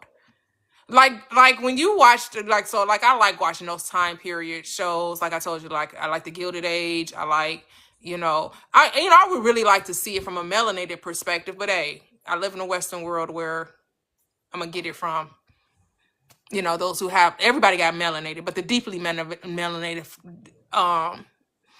as opposed to the lightly melanated, right? But I don't look at it from a place of race, right? Because I know there's only one race. Actually, there is no race because we ain't competing. Right. There's only spirit. Right. But I look at the mindset of those who have what we would call extreme wealth, right? Or those who are living in an abundant life. Right. Their world, they knew nothing about scarcity. Exactly. The clueless. So the people that worked for them, they were just playing a part of the reality they were creating. They decided they weren't doing the cleaning, so somebody had to come in there and do it. You want to know something funny? I just had an epiphany. You know how we used to watch movies back in the day? And when I said Clueless, like Clueless is one, when you would watch a movie about like rich kids, and then they would be exposed to some like poor kid, or they would go somewhere poor and go move with their cousin who was poor, and they would be oblivious to what life was like for everyone else. Yep. That's how we're supposed to be. That told you everything you need to know, didn't it? Yep. And it was always the rich people never knew what life was like for poor people, but poor people was always sitting there begging, I want to be, you know what I'm saying? Like, rich people don't be sitting around thinking about what it is like to be poor. Nope. They not sitting around thinking about, I sure wish the people in the hood got their NAP benefits. Nope. They don't identify. That they do nothing about them identifies or relates to that mindset.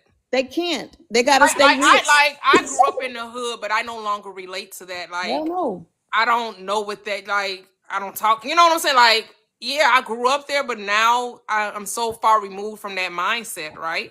And I'm from Chicago. I have no fear of the city. Look, I grew up in the crack epidemic.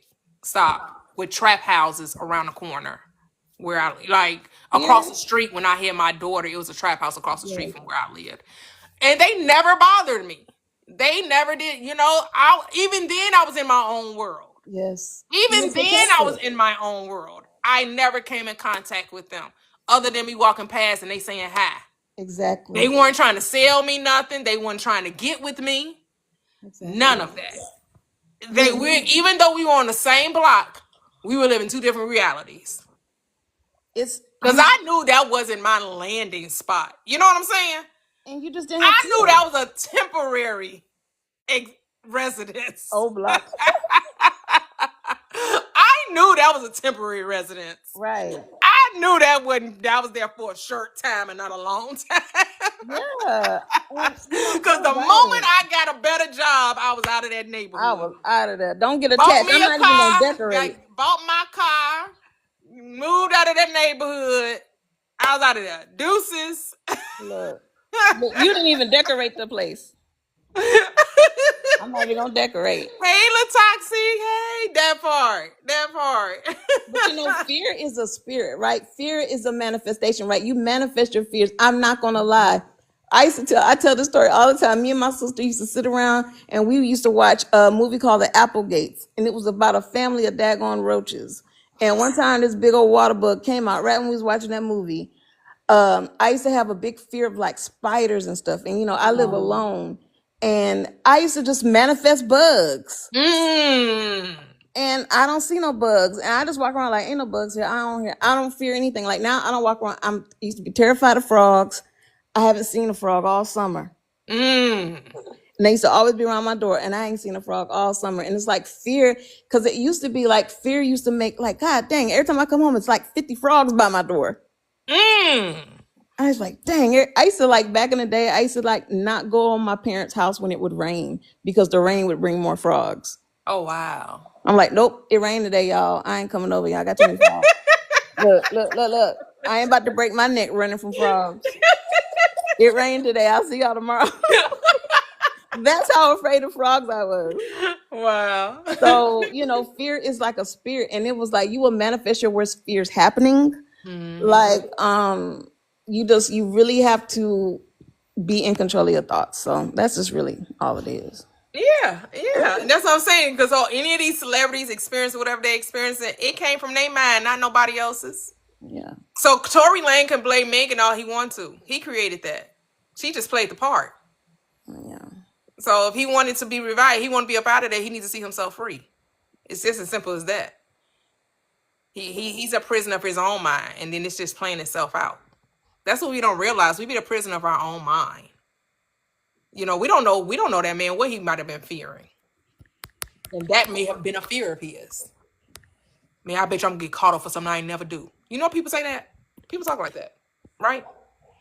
Man, I bet you, man, they always trying to do something to the black man. They always trying to put us in situations that we ain't even do nothing for. They say that all the time, and then they wonder why it becomes their reality.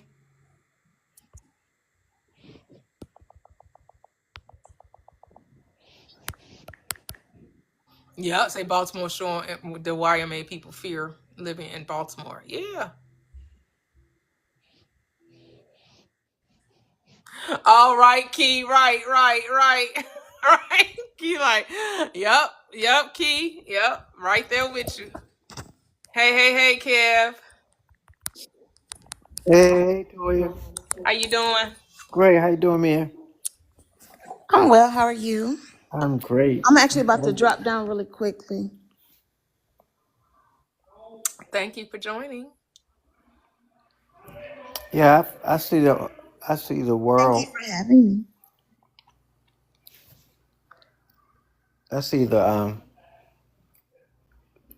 when we have fear, that which we fear, our perspective of the world is bent around that phobia, that fear.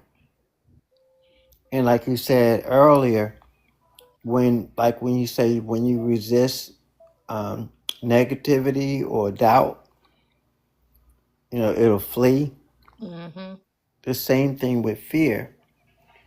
And and I don't mean just to say, set it, forget it, I mean, face it, Right. deal with it, and then let it go.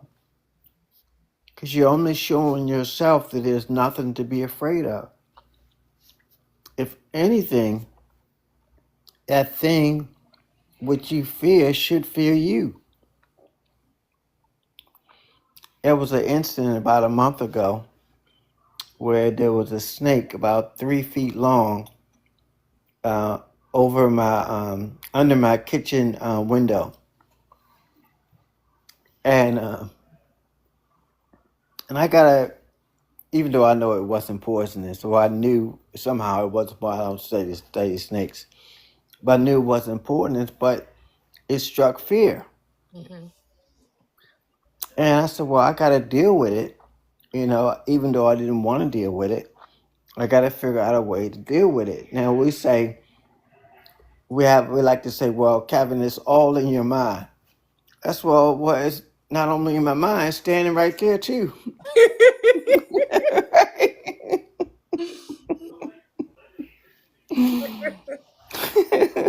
I can see it. Right. It's a fear both places, a fear in my mind and fear right there. But when you face it, the fear, just like negativity, will start to dissipate. Mm-hmm. And does it? I know in certain religions they practice, walking on hot coals, Mm-hmm. or they'll practice picking up serpents, snakes. I'm not at that level where I have a desire to prove, I don't fear snakes by going up to a cobra and say, I dare you to bite me. I don't know. I don't know if I have that. But realistically, we don't have anything to fear. Anxiety comes from thinking something that hasn't happened, believing that it's going to happen negatively. That's where anxiety comes from. I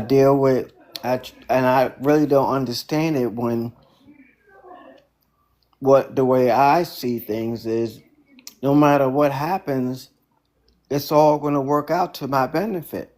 Mm-hmm. Because I'm silly enough to believe that everything's going to work out to my benefit, and it always does. Yes. There's no exception. I don't care if it don't look like it. It doesn't have to look like it. Mm-hmm. I just have to know it. Absolutely. That's all. I've talked to my mom, who deals with anxiety really, really bad. I talked to my niece, because my mom and my niece are very close. She deals with it pretty bad. My daughter. And I don't understand it. I really don't get it. Yeah. Yeah, I have people in my family that deal with it too. I don't understand it either. Yeah. And these are church people. Well, that should explain it, right? That's why they don't pins and needles and pins. Right. I was sharing with somebody in the chat that if I ever decide to watch the news for a minute, it's for entertainment purposes because none of it is real. Mm-hmm. All of it is imagination. It'll only become real when I accept it as reality. Yep. But it's the same as watching a cartoon to me. It is. Watching Bugs Bunny or SpongeBob or something like that, it's entertainment. I laugh. Yep. I'm right there with you, Kev. Yeah, I find the humor in it. And I said, look at that! Look at them trying to stoke fear. Yep. And I haven't people. watched the news and I don't know when. I can tell you the last time. And anytime Yeah. news I do get will come across my FYP. Right. But those are little snippets. They'd be saying something Trump said or whatever. And I was like, oh, he already know what's going on. All of them know what's going on. It's just a narrative they're sharing and trying to get you to agree with it. Right. Once you agree with it, you create it in your reality. So correct. Correct. I would agree with the thing you don't want to experience. That part. That part. You don't, it's still your decision. It's still your decision. And when you buy into that, you're making a decision to make it a part of your reality. Yeah. People don't realize that they have a choice, that, they think because we are trained and conditioned to say that, certain entities have authority, right? So it's Hmm. like, why would they lie to us? Why should we question them, right? Like, you were never told to question authority. You were told to accept whatever the doctor told you, whatever the government says, whatever, it's just like, well, they wouldn't be saying if it weren't true. Really? That's because they They're don't. they're saying it to make it true. It's not Right. that it's It's true. not They're that saying it's it to true. make it true. And they don't realize that they are the authority. Yep. They are the master key maker that unlocks every door. Yep. That's why it's part of my and the way I like to live is in people I come in contact with. I want them a desire for them to understand who they are, their power. And some of them will get it, maybe not in this timeline, maybe in another timeline, which is okay. Hmm. They'll get it eventually. But like I said, we're not here to be Captain Save somebody. Hmm. Only person we need to save is ourselves. We're here to experience what we create. Yep. You want to know you want to know your purpose. Your purpose is to love. And you can overcome anything through love. Yep. It's just our mind, like somebody said, we've been programmed to think a certain way and not think for ourselves. Yep. And we can't be lazy when it comes to that. They say you either um, dream your own dreams or you work for somebody else's dreams. Mm. Mm. Well. And when you fully grasp a hold of that truth, it's freeing. Hmm. It's like, you mean I don't have to work a 9 to 5 if I don't want to? No, you don't have to. You mean I can choose not to do I can choose to break the chain?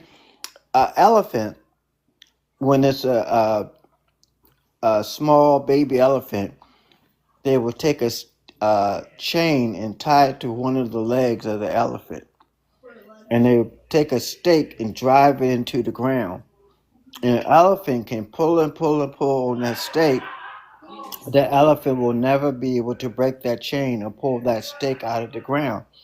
And that chain stays on the elephant until the elephant is fully grown. And then once the elephant is fully grown, they can take the stake and the chain off the elephant, and he won't go any further than what he's been programmed to go. Even though there's no chain, the chain exists in the mind.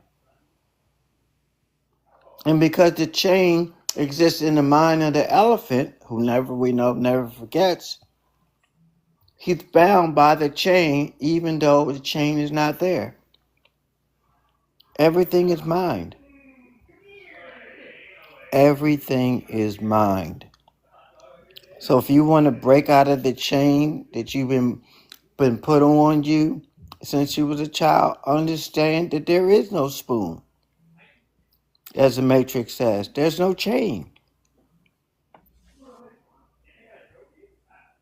Absolutely. That's it. I've heard that before about the elephant. Yeah. Hmm. Thank you. Thank you. Thank you for that analogy. We have Galexis on the panel. Hello, Galexis. Can you hear us?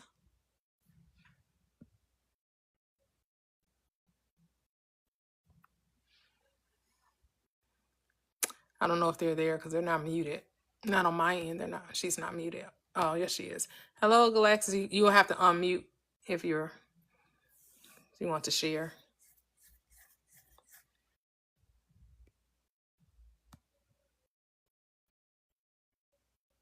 Yeah, maybe she didn't come up on purpose.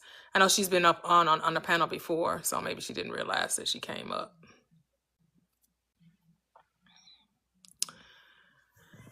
But yeah, remembering how powerful we are. I know I'm gonna have to get ready to go make lunch for my grandson, so I'll be departing. Say hi to Latasik. Hello, Latasik. Oh, hello, Toya. Sorry, I literally just woke up. Oh, that's okay. That's okay. I You was slept out last in. night. Oh, okay, okay. It was lovely. How have you been? Great. I've been good. Good. Yeah. I think we missed you Wednesday night and Friday night. I came on Wednesday and Friday. I don't think I saw you. So, Wow. I don't think I saw you since Sunday. no, literally, because I think Wednesday night, I've been going to sleep super early these days. I was going to sleep at like 8, and waking up at like 3 and 4 in the morning. So I think that's what happened because I woke up and I was like, did I miss Wednesday night? No, I came on Wednesday and Thursday. I didn't come on yesterday. I came on Wednesday. Okay. Yeah. Thursday, I don't know what happened. My life has been weird. I don't know. It's my whole Yeah, sleep Thursday schedule. I was on pretty. I know I was like she made me sleep because I think I came on around 5 or 6. I know you said you go to bed pretty early. Oh, You might have. yeah. Yeah. I Yeah. go, yeah, I go. I don't know if I go to sleep. I don't know how I missed. I don't know what was going on, to be honest with you. But we're back. We're You're back. back. Yeah. Yeah. I won't miss this week. State of myself been looking for you too. She took a Oh, couple of days off, but she oh, came she came back. back. Yeah. She's like, I'm with this for life. I told you, you my auntie. You my auntie. Yeah, No, I'm not going nowhere. I love this. I love this family. I'm with this for life. I'm like, okay, I girl. knew she All would come right. back. I knew she would come back. That's good. I Just love needed a that. couple of days to herself. Yeah, she just needed to recalibrate. Yeah. That's great. Oh man, I miss this. I miss this. I'm gonna go back and watch on YouTube. Oh, okay. Yeah. Yeah. It was pretty nice. Yeah, because I had a new guy had came up and we had talked for a nice little minute. I believe Yeah. if that might have been Thursday. Because then I know somebody came up trying to debate, and I think A Town ended up dropping them. I was like, oh Lord, you got to talking about something being a fallacy. Telling somewhere if you could prove the Bible is mind science, the positive, you can also prove it that it's not. I was like, no, you What can't does prove that that it's mean? not. I mean, you can choose to not see it that way, Yeah. or whatever. And well, let me say it like this: I have a shirt. Can I prove it that it's one color and then use it to prove that it's not that color? I don't really care. It doesn't even matter. It's all perspective. I'm saying you So could use this shirt to clean your house or wipe your ass. I could really care what you right, do. like I don't. What you do with your shirt. I don't care. What even That's the is part you that? failing to realize. You're trying to argue for nothing. And he just kept trying to go like I'm not here to argue your perspective. And he just would just like a dog with a bone. I think A Town ended up dropping him. Oh, okay, yeah, doing too much because there's nothing to prove. If you disagree, just disagree. Move on. Right. There's nothing to prove. It's nothing that can be proved or not proved. So it's all perspective. It all is perspective. So And that's the part that most religious people don't want, right? They have to believe in a hard good or evil, right? They have to mhm. believe in the hard wrong or right. Right? Because if it's all perspective, then it's like, well, that means I could just do what I want to do. And no, God don't just want us doing whatever we want to do. We gotta abide by His laws. There's no. It's a reason why God, He's our Father. Here's our parent. But He kind of a worse parent than you ever want to have. Because you as Literally. a parent wouldn't do something that your God would do. Like what? Exactly. Then they want to use God's ways are above your ways. And it's like, how is that possible if we are God? And His ways always seem to be above mine when it come to evil. Right, Like what? exactly. And not Like good. what? No, that's the key right there. That's the Right, because linchpin. only He would burn somebody for eternity. No, literally, because and then someone else, I don't know someone who watches your lives, who I became friends. I don't know who it was. They reposted something that this guy was like, Well, he said the same thing you've been saying, which is like, how can you burn in hell? The body's in the grave, and the soul is ethereal. So what is being burnt here? Right. He was like, that's like saying ghosts can catch on fire. Like, what are we talking about? So it's just all, yeah, it's all Yeah, or he gonna give you a new body to burn with. right. Like what? Like Okay. what? Crazy. He gonna give me a new body and that body's gonna burn? It sounds like a lot of waste. Very statistics. Very inefficient. Sadistic. I'm just like, but you have to do. That's what I'm saying. You have to do so many mental gymnastics. You really have to be like, well, God is above His own law, but we understand that the law of the universe does not go against itself. Right. It does operate according to and the only law is belief. That's the only law is operating now. You know, if you say it's so, then it's so for you.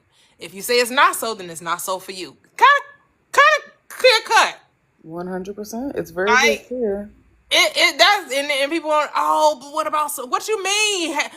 And I guess my thing is, has murdering stopped because you believe in Jesus? You want to has molesting stopped because you believe in Jesus? No, literally, because how do you explain that? None of these horrific things have stopped because Jesus came on the scene 2,000 years ago. 100%. The world continues to turn. I don't know how, but every time I go out, like I get into these philosophical discussions with random people. Do you? Yeah, because they'll say, I don't know how we get off on it, but I think I just, when I drink a little bit, I get past the point of like really caring what people are going to say. So I don't know how this conversation happened yesterday, but at some point, my friends and I were talking to this group of guys, and they were saying, I don't know what they had said, something about God, this or God. I don't know what they said, something about God. And I was like, well, God doesn't exist. And now I personally, me, that's my own personal thing. But my whole thing is like, if God exists, God is taking the wrong people. Right. If God exists, He's letting the wrong people live and the right people die. So how are we going to explain that? Like, there's this karma isn't real. So if karma isn't real, which is what we kind of consider to be God, then how do you explain like the point of God, really? That whole right. God is to me is the mind of man. Yes. To me, that's God. I God agree with you. Whatever you're choosing to do, that's what you're gonna do. God ain't nobody intervening, stopping you if you make a choice to do something. 100%. Where there is a will, you will create the way. And that's exactly what. So it's like we were by this place. We were about to go to a club. And it was super late, by the way. The club was probably closing. But anyway, we ended up not going because our friend ended up stopping us and saying, oh, yeah, like, no, they're not taking any people or whatever. It's close. And as soon as that happened, shots rang out. I had never been in a place or an area where gunshots rang out. And so we ended up hiding because, I didn't, sometimes they sound like firecrackers. You don't know whether it's a gunshot or a firecracker or like whatever. So anyway, I was just thinking to myself, like, that man, whoever. So I ended up talking to the police later, and they were like, "Oh yeah, someone got shot," and I was like, "See, that's God." So that person who pulled the trigger is God. That person chose to be God against whoever they shot. Yep. He chose that was what that other person's, what his will was going to be, and carried it out. Yep. Like that's, you can't. So like you said, I believe, like, when I say there's no God, I mean there's no like external entity beyond human consciousness. Yeah. That's what I personally believe. But so in my mind, it's like we are all creating, like we talk about, our own worlds in which we are the God of our world. We create and choose what happens in our worlds. Yeah. It's just for the simple, sheer, moral panic that we decide not to do immoral things most of the time. Yeah. Quote unquote immoral things. But that's why the whole point of morality is to say that we are God as humans, because if there was no purpose or point to shoot, I almost lost my thought. But long story short, since we are gods, the whole point of morality, that's the whole point of morality, is to say that you actually can choose how another person like lives their life. You can choose how someone else experiences the world, because that is the God power. And that's what they do with the Yep. governments and stuff, right? Telling Yep. you what you are allowed to do, what you can't do, what you can have, what you can't have. You're not allowed to own anything. Right. Right? Right. And this on this Western world, no one owns anything. Yep. Then you know who owns everything? Non-persons, Yep. entities, LLCs, companies. They own everything. No 100%. person owns anything. 100%. So it's all. They said yeah. that companies or LLCs, corporations had personhood, had the Yeah, right they to tried to ownership. get. Oh my gosh, I forgot about that. Yeah, they had the right to ownership. Yep, because that's where they put their money. Yep. So they created that's how you know all this stuff is an illusion. It's all make believe. 100%. But yeah, I just wanted to talk to you. I haven't seen you in a Yes. while, so That is on me. I've been no, you're really good. weird Everybody need a schedule. break. Everybody needs to do their thing, you know. They be going through, and if I don't come on for a day, they be like, "Where you at, Toyia? What's going on?" And I'm like, "Y'all about to miss me for a whole week, Nate, on the night to the That's why I used to go on a 14th. I'm vacation. not coming on live. I'm gonna be in Mexico, Period. sipping on drinks next to the pool and the beach." I love that for you. You deserve it. I love that for you. Oh, thank you. Yes, enjoy. Yes, now I may put little snippets out. I still do my little videos, but I'm not coming on live. But I do my little videos as always. But yeah, Love looking that. forward to that. And then my birthday month, I'll be going down to Tampa with my daughter. So Oh, I've heard so many good things about Tampa. yeah. So that'll be good. We're celebrating our birthdays. Tried to get my son to come. He's like, nope, I'm just not traveling. He just will not travel. Like, dude, this will be the last time you want to travel with us no more. Because he turned 21 on the 16th. He was like, oh no, nobody told y'all to go out of town. I'm like, Lord. So we'll do something for him because his birthday is actually the day after we get back. Oh, lovely. Yeah, so yeah. Celebrations He's a all around. homebody, so he don't do much. He a homebody. Oh, okay. He's not a big traveler. Understood. So many celebrations. I just, this is the time of year of celebrations. It is. So you all can catch the recaps on YouTube. Get the free transformation book, 30-day transformation. Oh, the free ebook bundle, the link tree in my bio. Go follow me on all platforms. The links are in the bio. I'm only on YouTube, TikTok, Facebook, and Instagram. I don't do the Twitter stuff and the Twitch and the Snap. I don't do any of those other platforms. I'm just on the 4 major platforms. But you could follow my content there. I'm on the 100K the easy way, so you will probably see me say that more because I'm like, oh, the same way I talk about double tap the screen 10K the easy way to come up on my panel.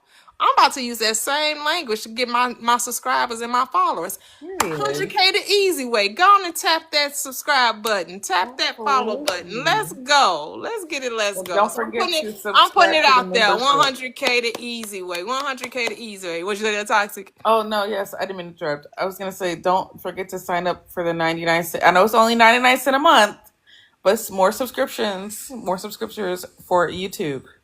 Yes, it's for the recap of the Manifesting Wednesdays. Yes, I think I have like 10 subscribers on there. So that's what's up. Thank you guys for supporting the channel that way. That's a small way for you to support me. 99 cents a month to watch the recaps for the Manifesting Wednesdays where we talk about manifesting. So yes, we have it's really good. We have a lot of people be dropping some gems. It's they drop their gems. I love it. I love it. So yeah, I have 11 people. 11 people are subscribed. So go ahead, subscribe, show some love. That's where you can support the channel. Only 99 cents a month. And you get to watch the recaps of the manifestation. I think I got about maybe 5 or 6 videos now. I forget how long we've been doing it for. Manifesting Wednesday. So it's probably almost been 2 months. So yeah. Love it. Yes. So thank you guys. I'll probably see you guys before football come on tomorrow. Girl, you see we lost to doggone Ravens. We lost to the up. I was like, not we lost to the backup. Listen, We I because we saw. just knew we was gonna lose if Lamar was playing, right? Right, But right, damn, we right. thought we had a chance. Right, because he's hurt Caleb right just has now. not been playing, but he, I think it's a new system still, right? He still got to try to understand, because what people don't understand, playing quarterback is not easy. No, there's so much they have to know. That's why a lot of rookies didn't come out playing, right? Back in the day, they sat, like Aaron Rodgers sat behind Favre, then Jordan Love sat behind Aaron Rodgers, right? And they all, Yep. but now they want, even Mahomes sat for almost a whole year. Yep, it's a Even lot to Lamar learn. Jackson said he sat behind Flacco. They put him in at the end of his rookie year, right? Like, give people time to get acclimated. It's like you throw them in, and then last year it was a lost year for him because I'm like, what? Why did y'all keep these doggone coaches? Y'all knew they weren't up to the task. Yep. But Oh, I'm yeah. saying definitely by next year, let this year still be his growing pains, right? To me, a second season with the same coach, same program, you gonna see. I think that's when Yeah, it's gonna lock but in. it's kind of like how it is now. It's kind of like when we talk about manifestation, right? People want it yesterday instead of going through the process. I'm sure you love your Ravens, Kevin, but they still gotta. But they 3-5, so they still gotta climb themselves up out of the hole. They still, your All I Ravens, gotta say is go Colts. your Ravens are good during the regular season. When that postseason come, I don't know. Lamar, like, he get the heebie-jeebies. He be too much in his mind. He needs to let go of the past. He too busy trying. He got to learn. It's like he want to play different in the playoffs. I'm an LJ fan. I'm an LJ fan, but I'm gonna need him to play his game in the postseason. It's like he gets to the postseason, he want to play be a different type of quarterback. Dude, no. Play the game that got you to the postseason. Don't be switching it up. Now you in the postseason.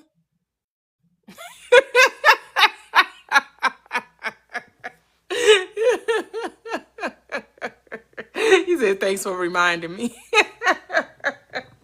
Oh, but it's just like the manifestations, right? People are worried about how fast it happens. It's not about how fast it happens. It's, are you the person that has it?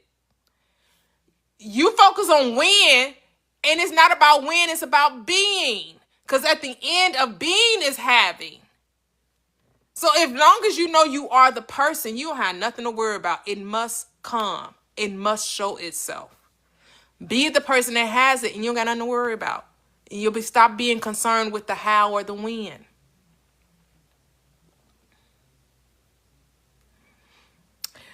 Not you say y'all going to the Super Bowl. You speaking those things that be not as though they were?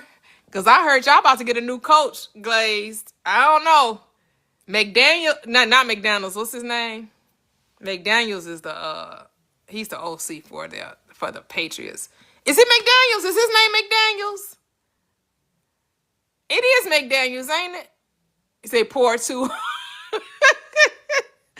I think his name is Daniel. Is it McDaniels? Whatever y'all coach name is. Yeah. I think they say he on his way out. He may not make it. I know they fired the GM. The GM, well, he walked away. The GM, the general manager, decided to part ways with the Dolphins. So McDaniels. Okay, it is McDaniel. Okay, I thought so. Okay. Well, all right, guys. Talk to you later. Have a wonderful, wonderful Saturday. I'll possibly see you guys tomorrow.